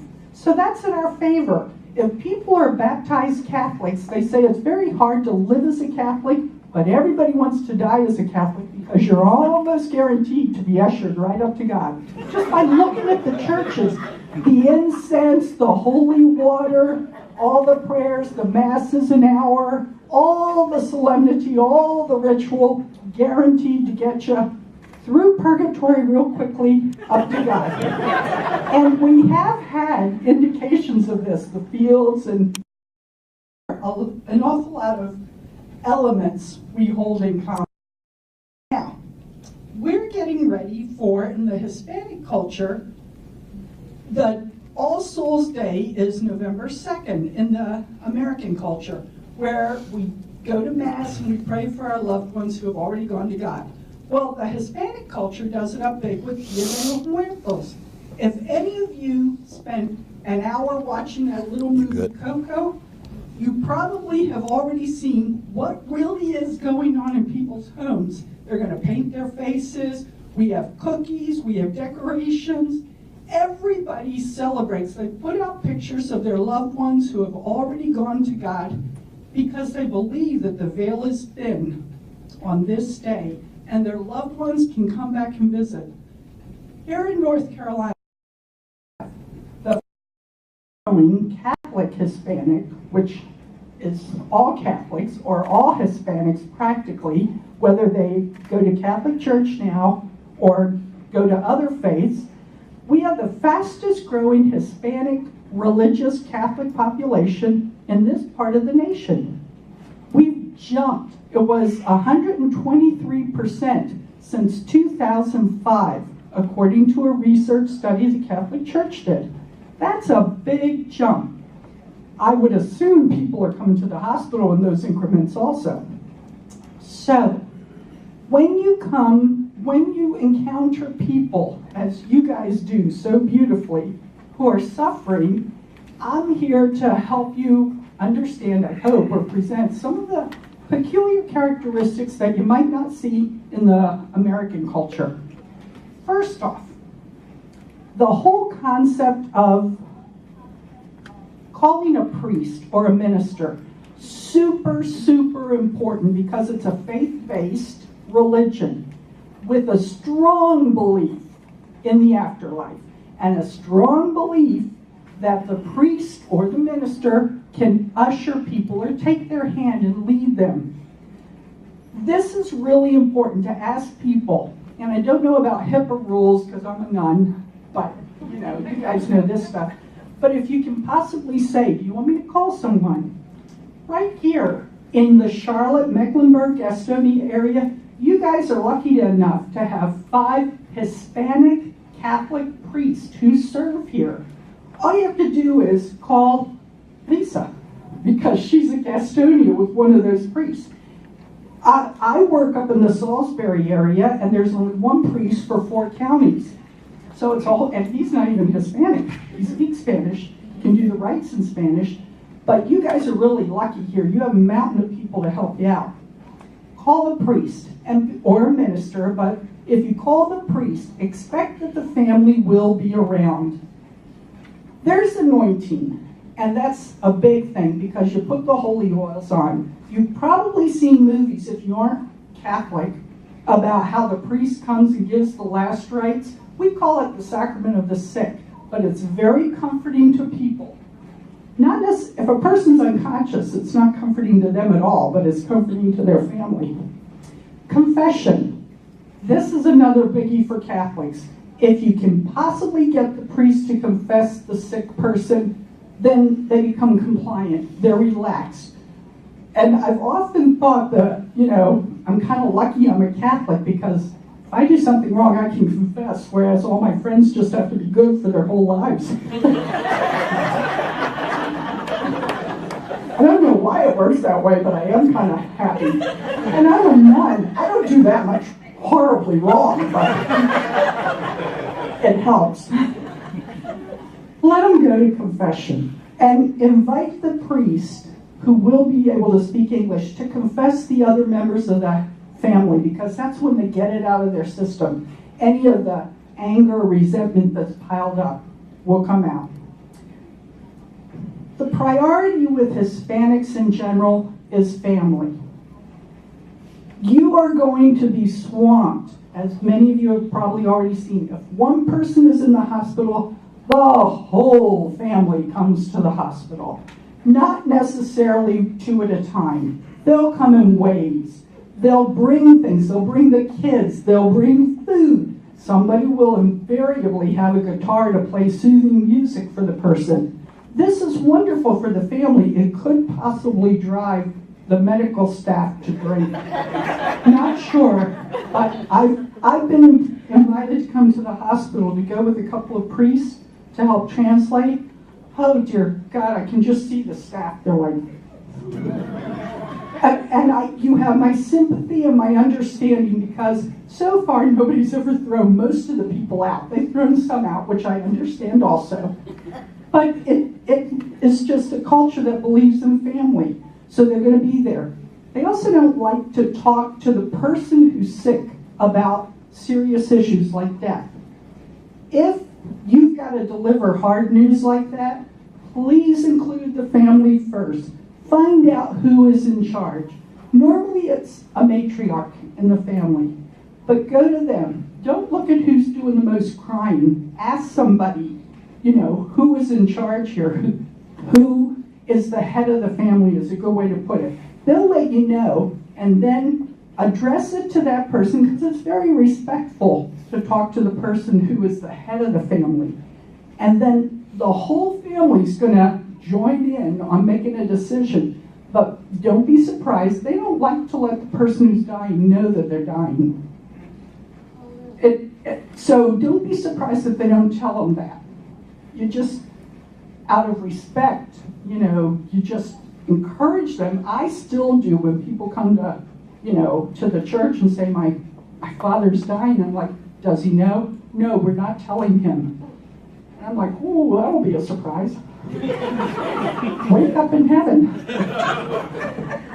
But that's very common, so please, take it in stride, but let them know that. Work is also a priority with most Hispanics. There is, and this is going to sound like a terrible generalization, but most of the people that I serve in the Catholic Hispanic community are not educated above maybe 6th grade. The priority was to get your basic education and then go and work for the family. There are people who stand and humbly say to me, wonderful men, women, sister, I can't read. I can't write when we're filling out forms like to baptize their babies. So be conscious of that when you're giving them forms to fill out. Maybe call in the priest and try to plan all that at the same time, because they can help. but also look for somebody. It's a little tricky if you ask a kid to help you do it because they don't grasp what's going on. And it puts them in a position of power that's an embarrassment to their family, to the people who just lack the skills to read and write. And I know the population, the majority of our population is from Mexico and Central America. That's Honduras, Guatemala, El Salvador, and of course Mexico.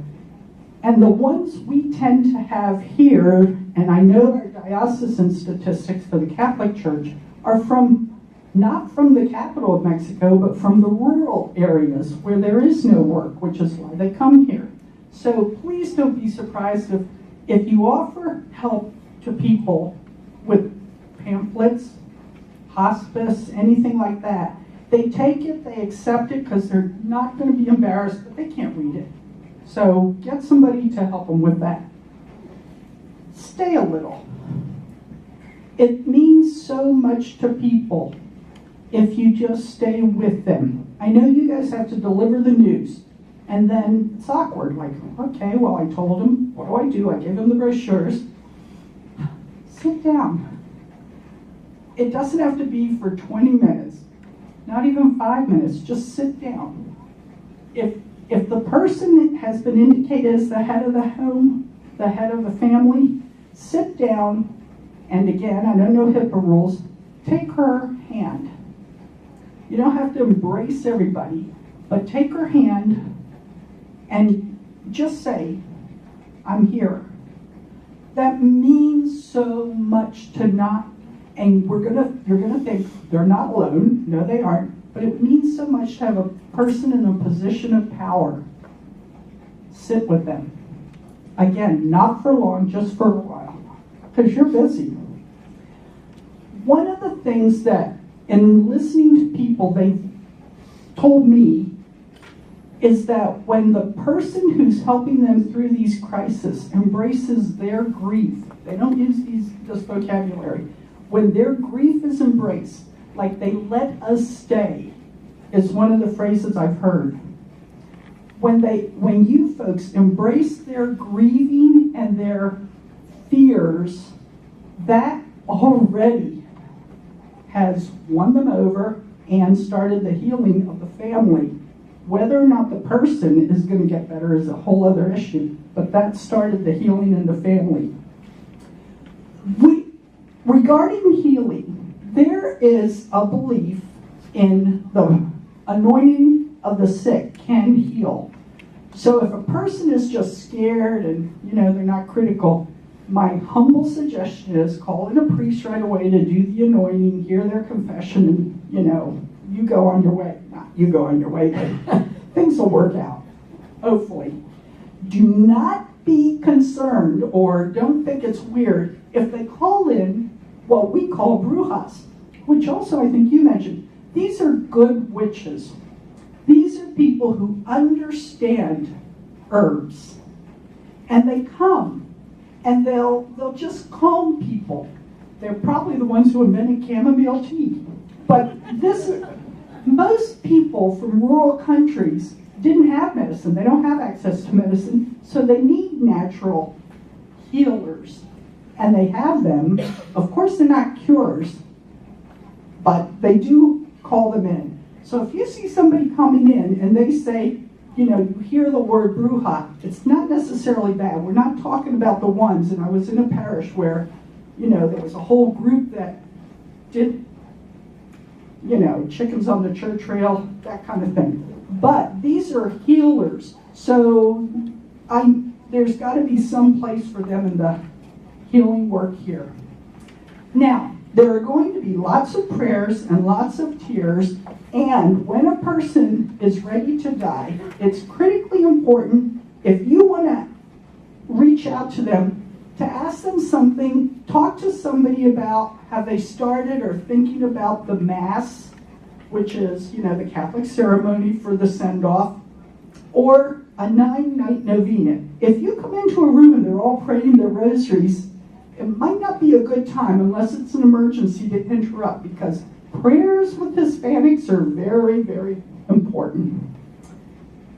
And, well, that's about all I have to say. Let me show you two things that I did bring. Can I walk around with this? Okay. I scavenged this paper off the internet. I read it, and it is good. It's from another hospital talking about the Latino culture. Almost all of it is really good. The thing about washing the body, I've never seen or heard of anybody who wants to do that. I really feel for you guys because I know that falls to you. This one, the Hispanic culture of death and dying, and the paper that's attached to it on Dia de los Muertos, I have enough copies in the back, thanks to Lisa and Bev. There are enough copies in the back for everybody to take a set home. They're attached. They're very good, and they tell a story. The second one tells a story about accompanying in a Mexican funeral. The first one is just a one-pager about Hispanic Latino culture of death and dying. So, this nun, this old happy nun, recommends that if you want to pursue this and read this, they're kind of easy reads. So you can do it on, wherever. Thank you. That's it.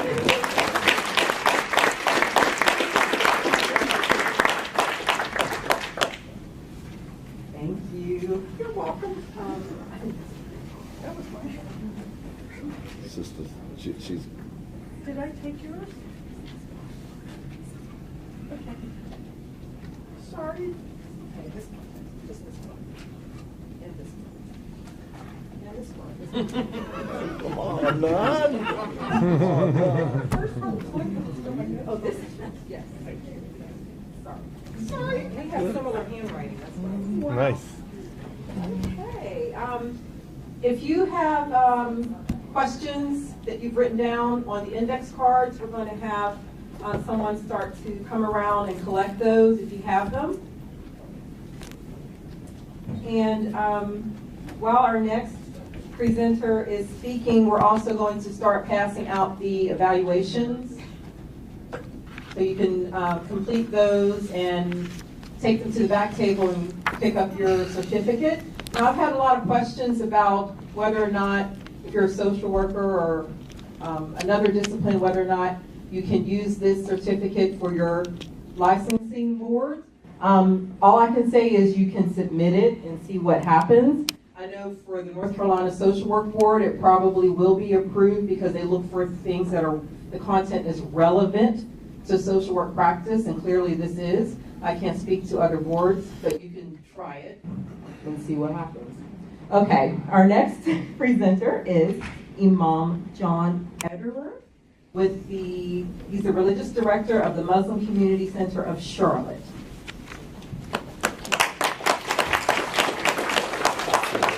Oh, you got it. Yeah. That's awesome. It's right there. Right here? Yeah. Okay. Thank you.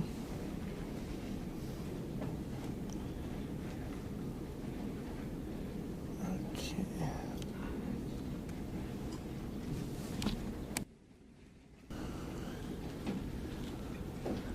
Good afternoon, everyone. Good afternoon. I will greet you with the greetings of all of the prophets. Peace be with you. And also with you. This is a common thing, I think, for all of our faith traditions. You will hear Muslims saying, Assalamu alaikum, which means peace be upon you, like Shalom alaikum, which is the Hebrew equivalent of that. So here we're talking about Islam and the cycle of life, some guidance for healthcare professionals. What in fact is Islam? I feel it a necessity anytime I find myself in large gatherings to clarify exactly what Islam is, since for the last 17 years it has been pumped into your head and mind what Islam isn't. So it starts from the root word, salam, we just talked about, which means peace. The word Islam comes from the same root. So what is Islam? It is a lifestyle giving oneself to God in order to attain peace. Rather than to rely on one's own ego and one's own personal desires, we look to God for His guidance in our lives. In essence, it's basically the relationship between the Creator and creation. So the Creator has designed everything for a specific purpose. This is a microphone. This is a clicker. This is a beautiful man here. All of those things were created to be that specific thing for that specific purpose, and it's beautiful. It's not just floating particles that are just floating around in space. And so every atom in the universe, I say atom because once I was in the UK and I said atom, and they said, who's Adam? So I learned my English from them. So every atom in the universe has been given a specific plan by God. And so it is submitting to the will of God. And that is what it means to be a Muslim, one who submits to the will of God. The human being is different from all other creations in that we have the conscious decision to choose or not choose to submit to the will of God. And that is a test that we're all living in. So we believe all prophets were teaching you should do the will of God. And you should follow the will of God through His revelation and His message. Each chapter of the Quran beginning in the name of God, the benevolent, the beneficent. You will also find it translated the compassionate, the gracious, the merciful, the caring, the loving. This is the primary nature of God. ISIS clearly did not get the memo. So if we are servants of God doing His will, then we need to be this. That is simple, basic, elementary Islam. The Prophet Muhammad, peace be upon him, in the chapter 21, verse 107, it says he was sent as an act of benevolence, of care, of mercy, of compassion for all that exists. So there's 6 main pillars of faith, and they all tie into what we're talking about today. The belief in the oneness and the absolute truth of God and all of His qualities and attributes. When we say His, that does not mean God is a male. For us, it would be blasphemy to describe God as anything like a human or any other created being. It just happens to be that patriarchal language is a reality of the human experience, and so the words in ancient languages have a masculine or feminine, and the word for God happens to have masculine attached to it. So that's number 1. Number 2 are angels. There are angels with all of us at all times. There are 2 angels that are with us, writing down and recording the deeds that we do, inspiring us to do good, and protecting us from the plots of those who would try to challenge the will of God. And so that is a very important pillar. There are angels that are sent to gatherings of goodness as well as gatherings where we talked about sakina. And so this is in the Jewish tradition, the presence of God. We see that through the angels, they are bringing this peace and tranquility for those that would seek it in the process of sickness and pain and death. So angels are a crucial presence. There are angels, many angels in this room right now with us. And that is a big blessing that we all have. Prophets were sent with revelation. We believe that God sent many prophets all over the earth throughout history, and they were given some sort of a mission to explain what it means to do the will of God, and what it means to be a pious, righteous person, and what it means to avoid evil, corruption, and sin. And so we believe the final messenger of God sent to mankind, his name was Muhammad, peace and blessings be upon him. We do believe Jesus was the Messiah. We just do not believe that He is divine in nature. We do believe Moses was sent with the Torah, and we believe that is a complete message of guidance that would be useful for anyone who would learn from it. As we talked about in the beginning of the rabbi, or the respected psychologist, spiritual leader in the community. Sickness. So God tells us, I will certainly test you with fear, hunger, loss of wealth, lives, and crops. So you should give glad tidings unto the steadfast. They are those who, when suffering through a hardship, say, indeed we belong to God, and surely to Him we shall return. This is a statement that Muslims repeat over and over throughout the sickness and death process.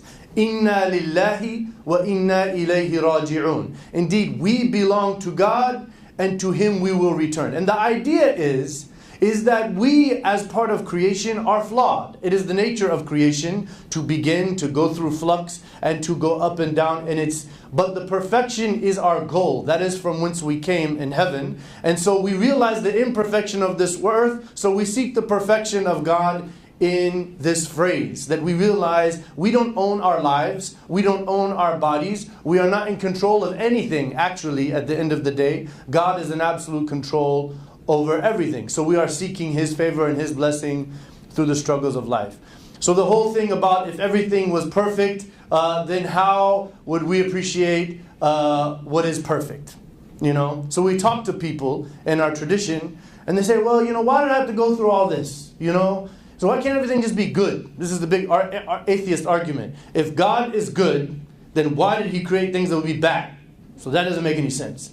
How would you know what is beautiful if you have not seen something ugly? How would you know peace if you have not dealt with trials? So this is a fundamental quality that comes up time and time again in the Quran, and that in the human experience, we have to appreciate something through knowing its opposite. And the Quran time and time again makes this point for people to appreciate something versus the other. Otherwise, it would just be this boring standard of whatever it is. It is a means of getting close to God. Sickness to us is a means of getting close to God. Because God is perfect. We are not. We are flawed by nature, and so the sickness that we are all going through, we all will turn to Him and pray. We will all seek His guidance. We will all seek His healing. We will all come to those that are sick, and we should try to help them through it, and the love and the compassion that happens as a result of sickness. If sickness did not happen, people will not turn to Him seeking His help. People will not comfort people. So it is His way of pushing people towards compassion and mercy, which we said is the beginning of every chapter of the Quran. So He calls us to appreciate our many blessings and our need for Him with our imperfections. So the Prophet said, how amazing is the state of a believer, that all of his or her affairs is good. If there is some affliction or sickness or adversity happens, we are patient and steadfast, knowing that this life is a very small amount of time, and like all of the other distinguished panelists, we will see in the hereafter something that is better. And so we are not expecting heaven on earth. For the good things that happen, we are grateful and happy for it. The Quran tells us no hardship afflicts you except as a result of what you have done, and God is very forgiving. So the hardships that we're having in this life, we are taught that it is a way to purify us from our own sins in this life, so that we don't have to be dealing with that in the hereafter. So it's a blessing. The Prophet, peace be upon him, said, whatever afflicts a believer of exhaustion, hardship, sickness, or sadness is only a means of forgiving their sins. So it's a good. We're happy with it. It's comfortable. You will find Muslims in general, those that are devout, as the pastor was talking about. You have people called Muslim, and then they are not very serious or know anything about their faith. It's just like ISIS, for example. So you have people who know and understand and practice the faith, and you will see them very comfortable and steadfast no matter how bad the pain is, because we have the story of Job as well. And so then the greatness of the reward is according to the seriousness of the calamity. If God loves someone, He tests them. If they are content, then they will have His contentment. And so this is basically God showing us how to love Him and how to appreciate what He has done for us. Because here's the standard. All of the general standard that we all take for granted of health is a blessing from Him. And so when we get sick, we're appreciating all of that. Back to what I said before. You would not appreciate, you would take it for granted and get so complacent about this blessing you live in your life, and the comfort and the ease and the health and the seeing and the hearing and the everything that we all have and enjoy every day. But it is through God's testing us to show us that we have to appreciate that. The Prophet said, as the Rabbi said, whoever visited a sick person will be visited by angels who will declare to you, your goodness has guaranteed your place in heaven. You will see Muslims in the boatloads with the Hispanic people and with the Jewish people, joining in, friends of family, cousins and third and fourth cousins coming over from everywhere. And it is a beautiful occasion of love and warmth and happiness. We are big on people visiting. So please don't be bothered by that. As everybody else said, just regulate them. Say, okay, how about we have this room here, and then you have some time, and then the others can come in. Other than that, we need to be able to get in. As doctors, we try to teach our people to appreciate that. Unfortunately, in the Muslim world, you'll find many places where they don't let you in there anymore because it became a problem. And so they stop people from coming in at a certain point. Healing and the cure. So a man came to the Prophet Muhammad, peace be upon him. He said, shall we seek medicine? He said, yes, because God did not put a sickness on the earth except that he sent down its cure, which is medicine. So I'm with the pastor here. I'm going to pray to God, okay? Ask him to heal me and cure me because he has the power to do it. He's the one who created this Tylenol and gave it its qualities and properties to do what it does for me. This is mainstream, classic, and there's a very famous whoever trusts in God will find him sufficient. Some people read that verse alone and be like, I will not take any medicine. And I'm not doing any medicine. I'm with God. God is with me. I have to go through this. This is my way of being purified. All the previous scriptures we quoted. But the Prophet told a man who came to the mosque in his deep level of faith using this verse falsely. So he came there and he said, oh, but Prophet, God told us that he is sufficient for us. We will trust in him and he will take care of everything. So why should I tie my camel to the pole here? He said, tie your camel and then trust in God to take care of your camel. Which all the scholars took from this, do everything in your human capacity, as the rabbi was saying. If you sit at home and pray for sustenance, nobody will come knocking on the door with a check. Okay, you have to go out and work, and that is how it works. That's the reality of life. We are workers. So the crux of the first chapter is only you we worship, and from you we seek help. So in our first chapter of the Quran, the prayer we pray every single day, many times, the crux of it is we are devoted fully and completely wholly to God, and we seek his help before anything else. Prayer is the essence of worship. Prayer is the fundamental quality of a connection with God. We have to be praying every day, many times, organized from the general realities that we have. So Muslims, you will find them praying a lot. So there is two types of prayer. There is the salah, which is an official 5 times a day prayer, facing towards Mecca. And then you will see this. You know, the Orthodox rabbis have the Barakat prayer, very similar to this. And then you will have just general prayer and supplication, Muslims refer to as dua, which you call prayer, and this is something we're deeply in. To many, Quran itself is a means of healing. So people will want to turn on some Quran in the room. And so it would be nice if that was allowed for them. That would help them along their path. This is an interesting point that I struggle with a lot of our community. There's something they call prophetic medicine. I don't believe it's prophetic medicine. I believe, and I'm pretty certain, that the Prophet Muhammad was encouraging using what medical treatments were known at the time. So black seed, honey, cupping. The Prophet encouraged people to do all of these things, so people thought those were holy things. I don't think they were holy. Those were just the best medical practices of the day 1,400 some years ago when he was. So I think really, so you'll find Muslims saying we need to bring honey in here for this person. We need to get some bread with black seeds in it, and people putting black seeds on the yogurt and everything. And so that's what they're doing. That's what they think there's some prophetic holy. Personally, I'm not convinced with that, but that's it. All medicines and sedatives used to cure or relieve pain are allowed except alcohol. We don't use alcohol, so if there's any type of medicine that has alcohol in it, probably Muslims are going to be have a big aversion to that. But opioids and things like that, according to a doctor's prescription, there's nothing wrong with that. But as the high priest here said, we prefer only to take what is needed to do the purpose, not to just take all of that stuff. Okay, death. Everyone shall taste death. The pastor made it very clear. And then you will to return back to me, God is saying. So now God tells us what life is about. He is the one who created life and death to test you. So which among you will be the best in deeds? He is mighty and forgiving. Forgive the translation here.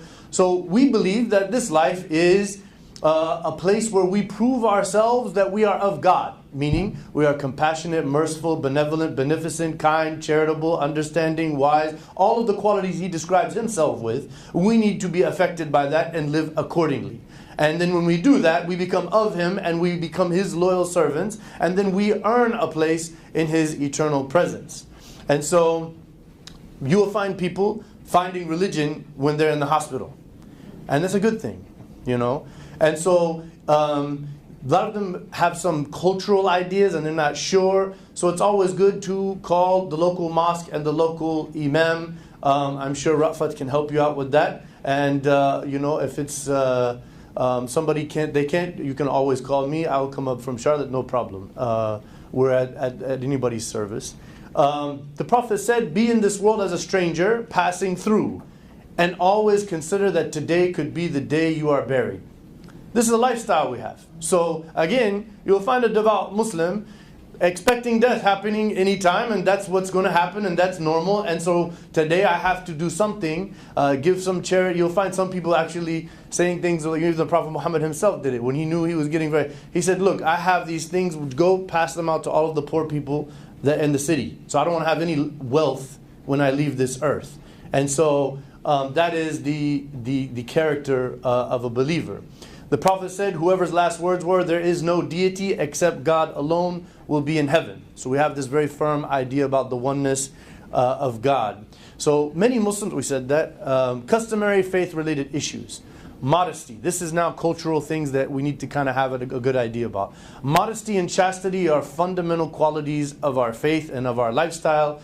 So non-familial, male and female, may prefer, again, those that practice versus those that don't practice, may prefer not to have any physical contact. It's very strange that if a man is, so say for example, a woman put her hand out to shake her hand, and the man doesn't. She thinks that this is like he's saying you're lesser than me, but you'll find a woman do the same thing to a man. And so it has nothing to do with lesser than, it has to do with modesty and chastity. That physical touch may have some sort of feeling that is unbecoming of people who are not related. And so that is there as well. I think Orthodox rabbis have a similar idea about that. Same thing about being alone in a room. So to have a female and a male alone in a room who are not, this is prohibited by the Prophet Muhammad, peace be upon him. He said, it will never be that a male and a female who are not family members are alone in a room except for the devil will be the third among them. This is what the Prophet said. And trust me, if you follow this, we'll have a lot better society with a lot better situation. So the concept of covering. So for example, for women, many of them have the idea of the hijab that they're following very strictly, and that is that they don't want anybody to see out of their family other than their face and their hands. And so this is very sacred to them. Similarly with men, usually between the navel and the knees, they have this idea as well. So this is the modesty issue. Purity is another big issue. The Prophet said, purity and cleanliness is half of the religion. So for Muslims to have blood or throw up or stool or urine on us is very reprehensible. Like this would bother us to a very serious level, to the extent that the Prophet Muhammad said, this person in the grave is feeling a punishment in the grave because he used to not clean himself after using the bathroom. So we're very adamant. That's another thing. In the bathroom, you'll find in many there's a spray. So we spray all sides thoroughly after using the restroom, and we use the toilet paper, and we spray again until there's no traces of anything possible there. And a lot of Muslims are very exaggerated about this, and it is a big deal to them to be clean when using the restroom and things like that. So that is that one. So the ritual ablution is that, we do baptisms before every prayer. We're very serious about this. John the Baptist is in the Quran. So we feel like before prayer, we all have sins. We saw sin. We may have walked towards sin. We may have thought about sin, so we're washing our face, our head, our feet, our hands. Anything that could have led us to sin, we're washing that off in some ritualistic way before every prayer. So if it's logistically reasonable for someone to wash themselves off, then we would do that. If not, the Prophet, peace be upon him, said that the earth was generally made a place of purity, and it is a pure and clean place. So if you had a rock or a piece of wood or grass or dirt, that is considered a secondary method. So for example, I know that in the Muslim world, they have a rock, they'll bring it in there, and the person will wipe it like that, wipe his face and hands, and then he will be having his ritual purity because of the water would be very difficult for some sort of medical purposes. I don't know if it's on the next one. We are very adamant that God has blessed people with specialization. We do believe as a religion, again, some people, their culture, let me just say this. Many Muslims have all kind of cultural ideas that are in conflict with their religion.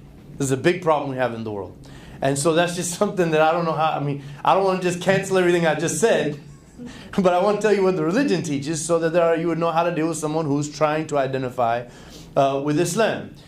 So I'm trying to make that point. We respect doctors and medicine as a science that is specialized, that took a long time to know it. It is not our business because of what we know in religion, which is a spiritual, soul-based science, to claim to tell you what to do in your medicine. Well, it's not our business. That is your business. So we respect that as a religion. And so whatever you feel is reasonable and logistical and in the best interest of the patient, we would and should take your advice. So you might need to call me so I can convince. I've actually had this situation happen many times where somebody's culture or some personal ego is making them, but they respect me as an imam. I'm the leader. I memorized the Quran. I'm studied the scholarly sciences and all that stuff. So they're going to respect what. So when I tell them, no, actually what you're doing here, here's some verses of the Quran, here's some hadith, and they're like, oh, I didn't know that, And so then it will make your life a lot easier. Now I'm going to get calls all the time. No, I shouldn't have done that.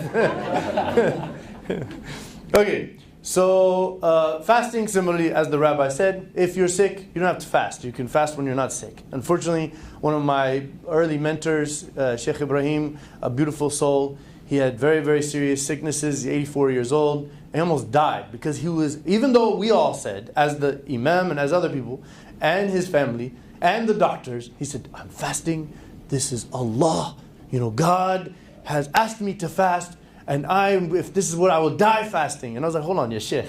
This is not what God is telling you. You actually live a reasonable life. And when you have the ability to, you can do that. But you will find both. The last slide here. Okay, so it's there. Islam respects the established medicine. But we prefer a natural death to being kept alive by machines. This is not our heaven. So scholars would say, if someone is old or going through some very serious sickness, and the consensus of doctors is saying, it's not going to go well, this person's time is coming, we do not expect miracles. We pray for them, and they happen. And all of you have probably seen them happen. But we don't base our decisions on miracles. We base them on reality in which we live. And so when the consensus say, well, this person's going to be on this machine and maybe we can keep them going for some months or whatever, we would say, the scholarship, the mainstream scholarship of the whole world would say, no, you need to let that person take them off the machines and let them, it's their time to go back to the Lord. We're doing what the rabbis were saying that, when people are praying, it stops. We're not in the way, as he said, the analogy of God's natural process of death. It just happened last week. Unfortunately, a very close friend of mine, his dad had 3 strokes and he had serious aspiration issues. So he was on the dextrose and other things and it was getting really bad. He had been there for a couple of weeks and the prognosis was he doesn't have much time to go. We don't know. It could be a few days. It could be a few months. But for sure, he's now 80 years old. It's pretty much, he doesn't have any conscious life ahead of him. That's our consensus. So the family was, struck and tough with this, and everything. And so I took his wife aside and I said, do you think it's better for him where he is going through all this pain and suffering and this, or then he goes to a level of, pious, righteous man. We know him. What do you think he would want? And so everybody comes to their senses when they see that this is not life. Life has a meaning of just an organism like beating a heart or something like that. But I think life, we would all agree, has a general meaning of embracing and dealing with people and living some sort of conscious reality. Dietary issues, no alcohol, we said, no pork. For many of the Indian subcontinent, Pakistan, Afghanistan, India, Turkey, Bangladesh, all of those, it has to be halal, which means only a Muslim slaughtered it, and even some of them won't accept kosher, what they should. The Quran said you can take kosher. The Jews have a very similar system as us. So that's a big deal for them. So when they say halal, they don't mean kosher. So just so you know that. And this is, by the way, some people do not pray at all. And but the halal deal is a big deal to them. You know what I'm saying, Robert? This is like the number 1 pillar of the religion before God. It's the halal meat. So that's something to know. When one passes, it is customary to close their eyes, right? And the local mosque, because we have a big deal about expediency of the burial. So it's a very simple process. Obviously, cremation is very strictly prohibited in our religion. You will wash the body, and the mosque does that. No, not you will. We will wash the body, okay? And the family or the religious authority of the mosque will wash the body, and then we wrapped into white sheets, brand new white cloth sheets, and then sprinkled with rose water, and then put in the ground. We do not do coffins. You just go in the ground. We put a wooden board over you, and then there is the dirt. It's a very simple process, and the idea is, just as you came into this world, you were washed off after you came out of your mother, and then you were wrapped up in some white, and then you were given to the mother and the family. So you leave the world in the exact same way you came in our tradition. So that's it. Okay, thank you. Sorry for the long presentation.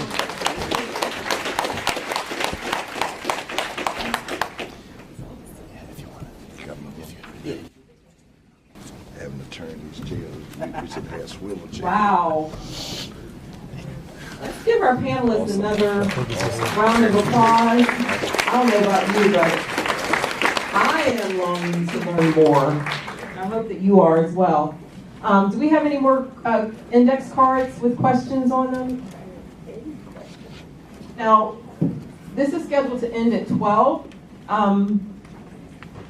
but we're going to take questions. If you have to leave at 12, you can turn in your evaluation and pick up your certificate and leave, but maybe you can stay and hear the questions and participate in that. We don't have to be rushed out of the room. I think we have it until 1. Okay, does anybody, before I read questions off of the cards, does anyone have a question that they would like to ask? And I can come to you. If you do, just raise your hand. No questions? I assume they're all here then? Don't be shy. I know. Gosh. Oh. Here I come. Can you meet me halfway?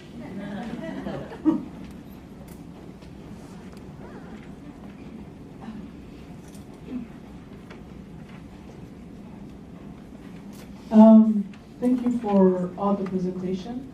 My name is Ornella, and I'm one of the chaplain here in the spiritual care department. My question is maybe to all of you, is how, through your faith tradition, what's the connection between lamentation before and after death? What is the view of lamentation, and how is it embraced both to the individual, and how is lamentation also embraced as a community? Thank you.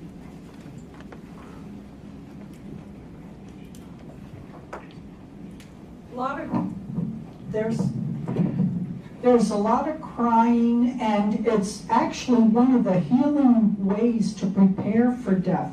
The family will come together, not in the presence of the sick person, but boy, will they come together and support one another by crying, hugging, doing all that. After death, it's the same thing, especially in the church during the Mass, and as far as Catholics go. My impression is that in Judaism, before the death, as I mentioned, the mourners are not supposed to pray. That is a time. Oh, can you hear me? Oh, let's see. Can you hear me now? Yeah. Okay. Yeah.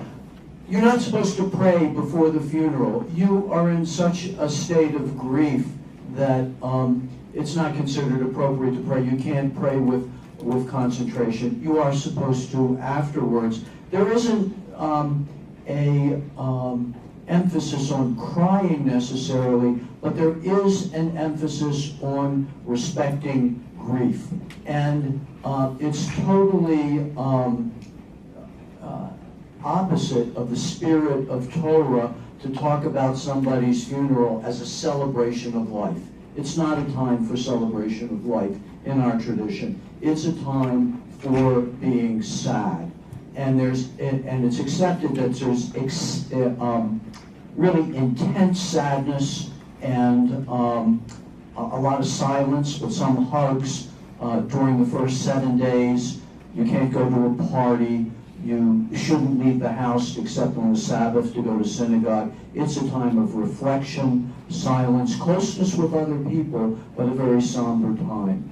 And then the next 3 weeks for the month of mourning, the mourning is less intense. It still exists, but you're allowed to leave the house, and you're allowed to maybe to go to a celebration or something like that.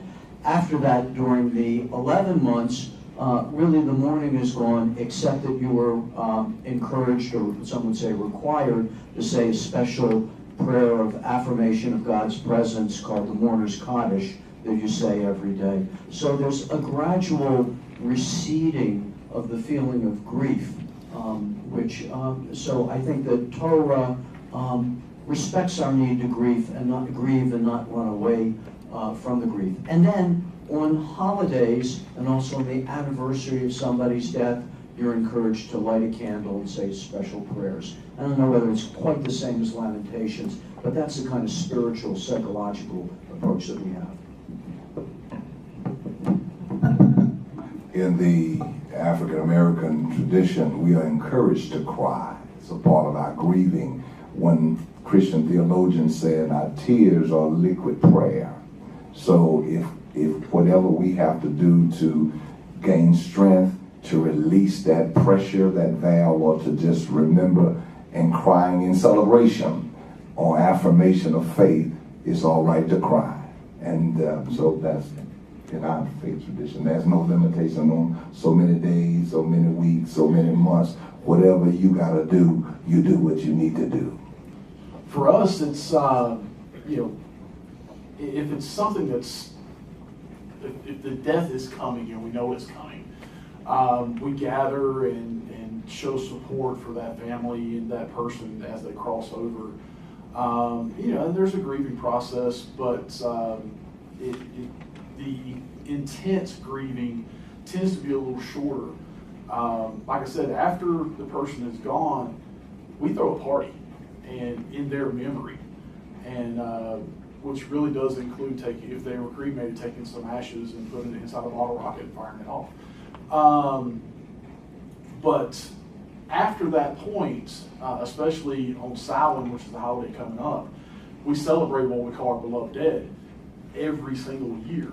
So we have an altar at the sanctuary that has pictures of our past loved ones, and from all the family members, or from all the people who are members. And you light candles, and very similar to a lot of other religions too. But we always remember that we never, it's not a grieving process, so to speak, but it's just that honoring and that remembering. And I think similarly in the Islamic tradition for Muslims, when people are going through sickness and all of that, we're hoping for a cure and we're praying for it, but we want to be comforting, and if someone passes away, it was an Arab tradition before the Prophet Muhammad, peace be upon him, received revelations that men specifically were not to cry. Like, this is not men. So when his niece died, his granddaughter died, he started crying, and tears were coming out of his eyes, and so a man said, "What is this?" And he's saying it in what's wrong with you? And he said, "This is God's mercy He puts in the heart of the people, and it comes out in tears. So this is an acceptable thing." We are advised not to wail, and because this is actually said to offend the dead. If people are screaming and wailing and carrying around the procession the funeral and the burial and things like that, which is why women were prohibited from going because there were professional wailers. And it was the closer. Yeah, they would be hired. You would pay them money to go out there, scream and wail and carry it on, and it would just make a very terrible situation out of the burial. A lot of Muslims don't know why that was, and so now you still have them, while everybody's not doing that anymore, trying to tell women not to go, which is not right. So this is, I think, for us, mild crying and all that is a merciful heart, and you'll see that amongst us. As we said, the phrase, indeed to God we belong, and indeed to Him we will return, that phrase comes out a lot. That's the lamenting process, that we have. Okay, I'm going to read a couple of questions we have from the cards. Is it appropriate for a non-Catholic to address a nun as sister, or should their name be used only?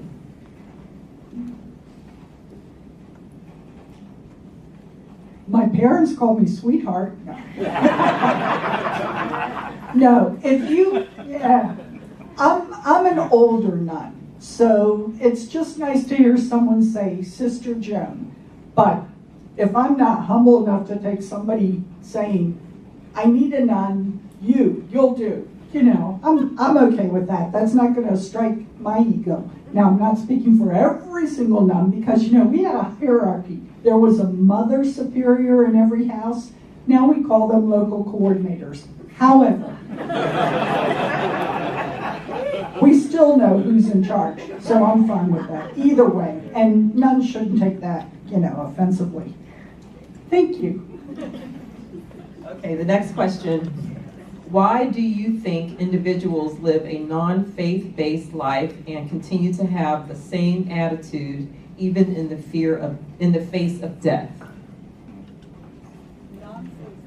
Why do you think individuals live a non-faith-based life and continue to have the same attitude even in the face of death?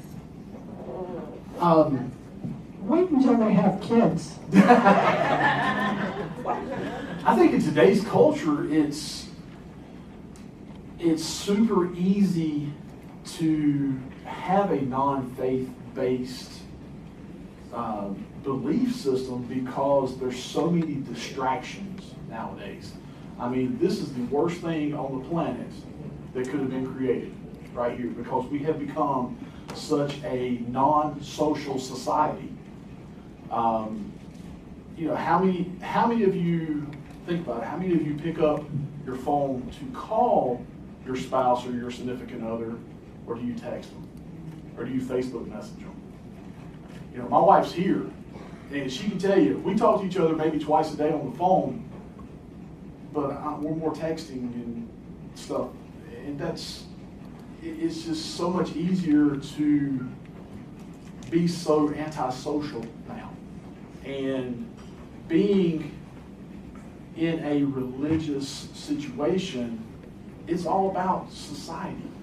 The panelists up here, we just met each other today, and I already feel a bond with every one of them. And I'm kind of the odd man out up here because I'm the only non-Abrahamic faith up here. But no one here is treating me any different. No one here is treating me as an underling. Everyone's treating each other as equals. And that's something we need to start doing nowadays, is put this thing down, get our nose out of the television and the camera and the Facebook, and start talking to each other again and become social again. And that's where faith is going to start coming back, I think.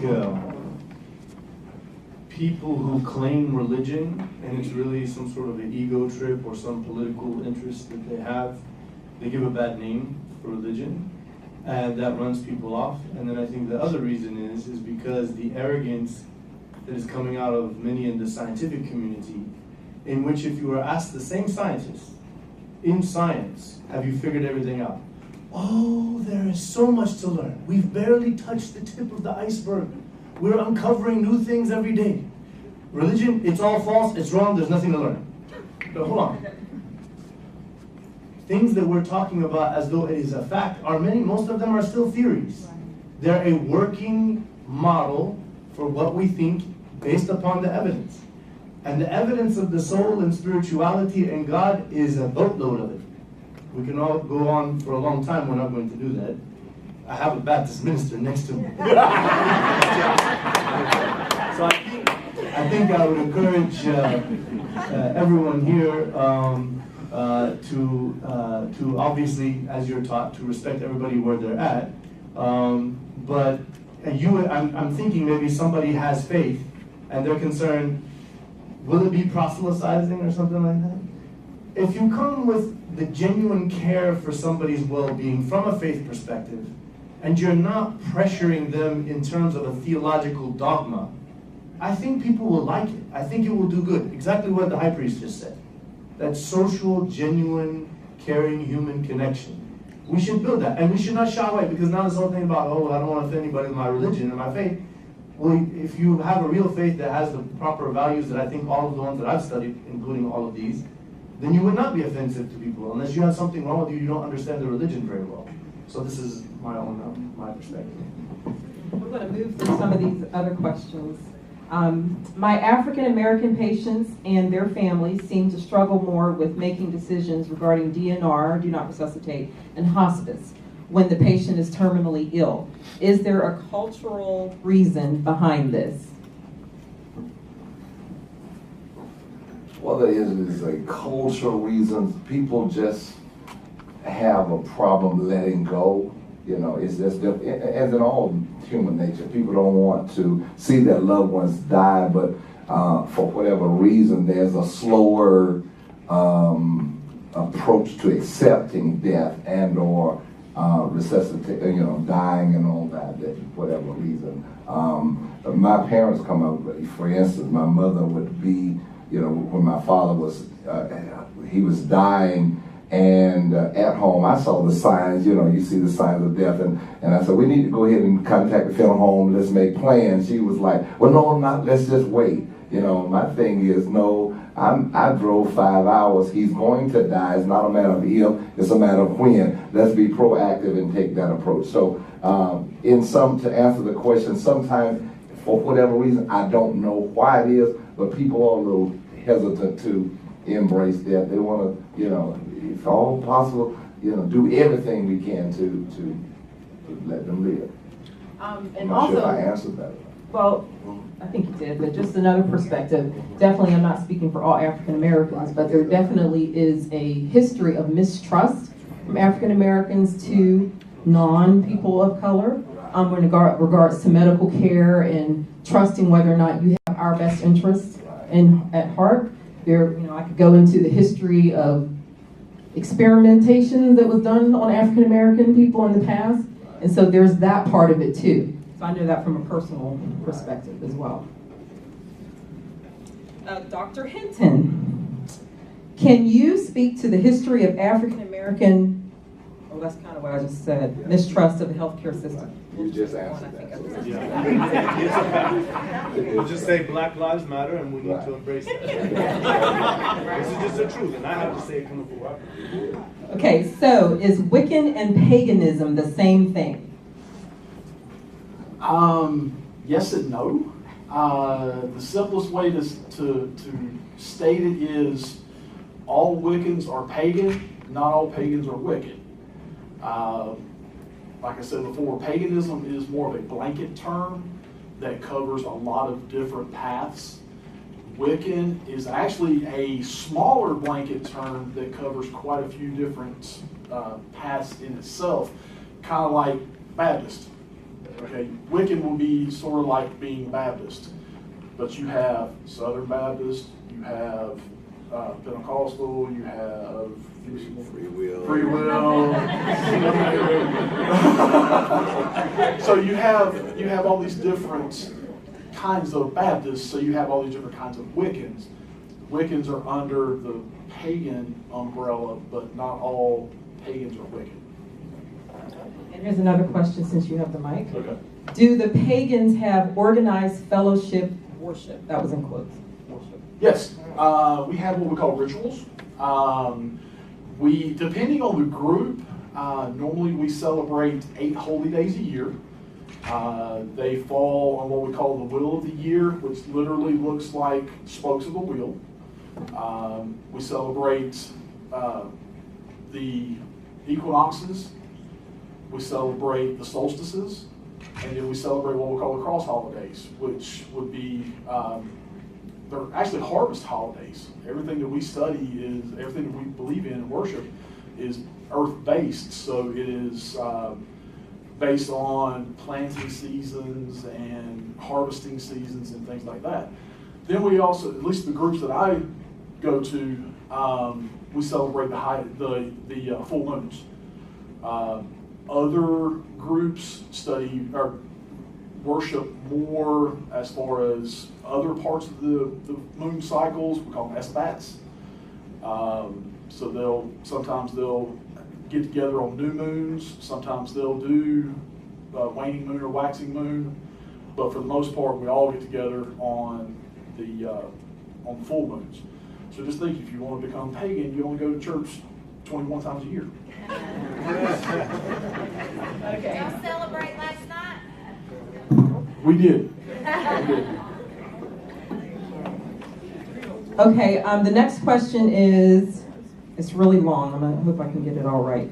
People of faith at the end of life experience fear and anxiety. What do each of you think about this?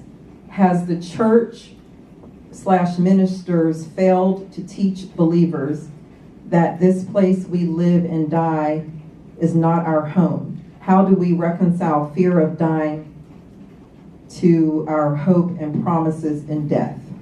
I want to add something. The Catholic Church has in the Office of Readings for one of our days, close to All Saints, that death is the remedy. It's like, what did Socrates say? Let us offer a cock to Asclepius, because he was coming through life to the reward. But Catholic faith teaches, the other side of death, heaven, union with God for all eternity.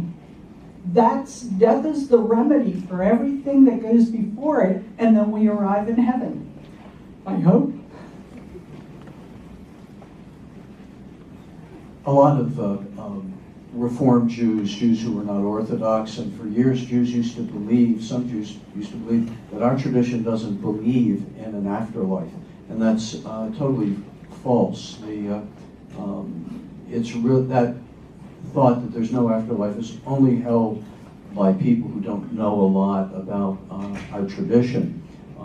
However, people are entitled to believe what their heart tells them to believe. But over the centuries, over the millennia, Jews have believed in an afterlife. There have been descriptions of what that might be like, but those descriptions are tentative, sometimes contradictory, and poetic in many ways. But I think the bottom line, as I understand it, for belief in the hereafter is that we don't know exactly what it's like, but even though the process of dying may be difficult, the hereafter itself is good and brings us close to God. There is a saying in the Talmud, 1 hour of life in this world is worth all of the hereafter, because we have the opportunity to do deeds of love, righteous acts. And 1 hour in the world to come is worth all of the life in this world, in the world of life, because there we have the pleasure and the bliss of being close to God. And I think that one of the things that's happened over the recent decades that I welcome is that there's been an interest in what's called near-death experiences, and I think there's been a renewal of people who may not have strong faith, and certainly among many Jews, maybe this stuff that the hereafter is unscientific, maybe that's wrong. Maybe there really is something after we die, and that it's good, and that it's a time when we reflect on our lives and we get close to God and we let go of the imperfections that we have. And I welcome the fact that many people are starting to believe that again. I'm going to ask, because we're getting close to, or we're past the end of the time, but I do want to ask this one last question, and then we'll have Miss Lisa wrap us up. How does your spiritual practice conflict with or agree with the palliative and hospice care goals of care at the end of life or terminal prognosis? Is hospice or palliative care valued by those in your practice? I may go first. I do apologize. I've got to go to a funeral this afternoon. But our faith embraces it is a great partnership, because we understand that while we're busy in preaching and those kind of things, that palliative care and hospice care can provide that nurturing, that end of days, end of time, end of hour. I was in the room with my father the night he died, so I was so blessed by the ministry that they provide. Thank you. Thank you all. Dr. Hinton, for coming. I don't think hospice care is understood by Hispanics at all. And they want to have people die in their homes surrounded by family, and they don't get that hospice will do that. So I think it's a lack of marketing. Education. And through the churches might be a good way to go. Absolutely. No problem, no conflict. Same here. The same as there's no problem at all with it. As a matter of fact, it's actually encouraged a lot of times, because it takes a lot of the stress off the family when hospice comes in. Okay, we are going to have some final words by Lisa Marissa Dea. So, the microphone.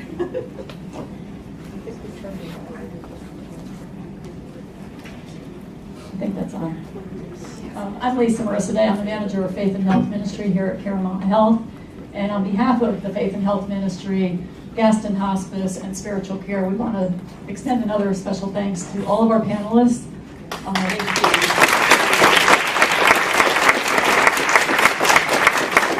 I've learned so much, and I'm sure all of you have too. And I want to thank all of you for attending today. I'm encouraged because I see that there is an interest. Obviously, we had to turn off registration and set up 3 extra tables today for people who came.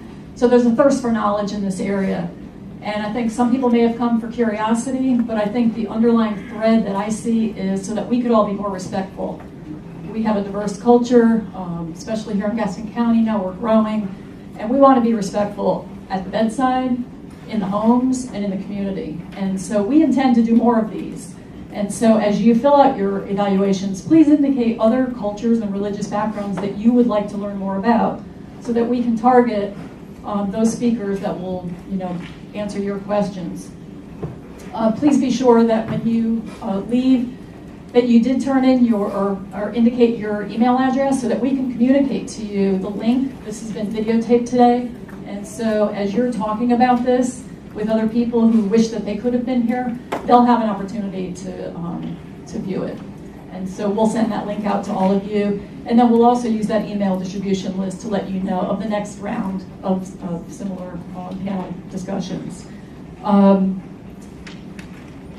Please turn in your evaluation. You'll get your certificate of attendance. Those of you who get the contact hours, receive those today. People who view the video are not eligible for those contact hours.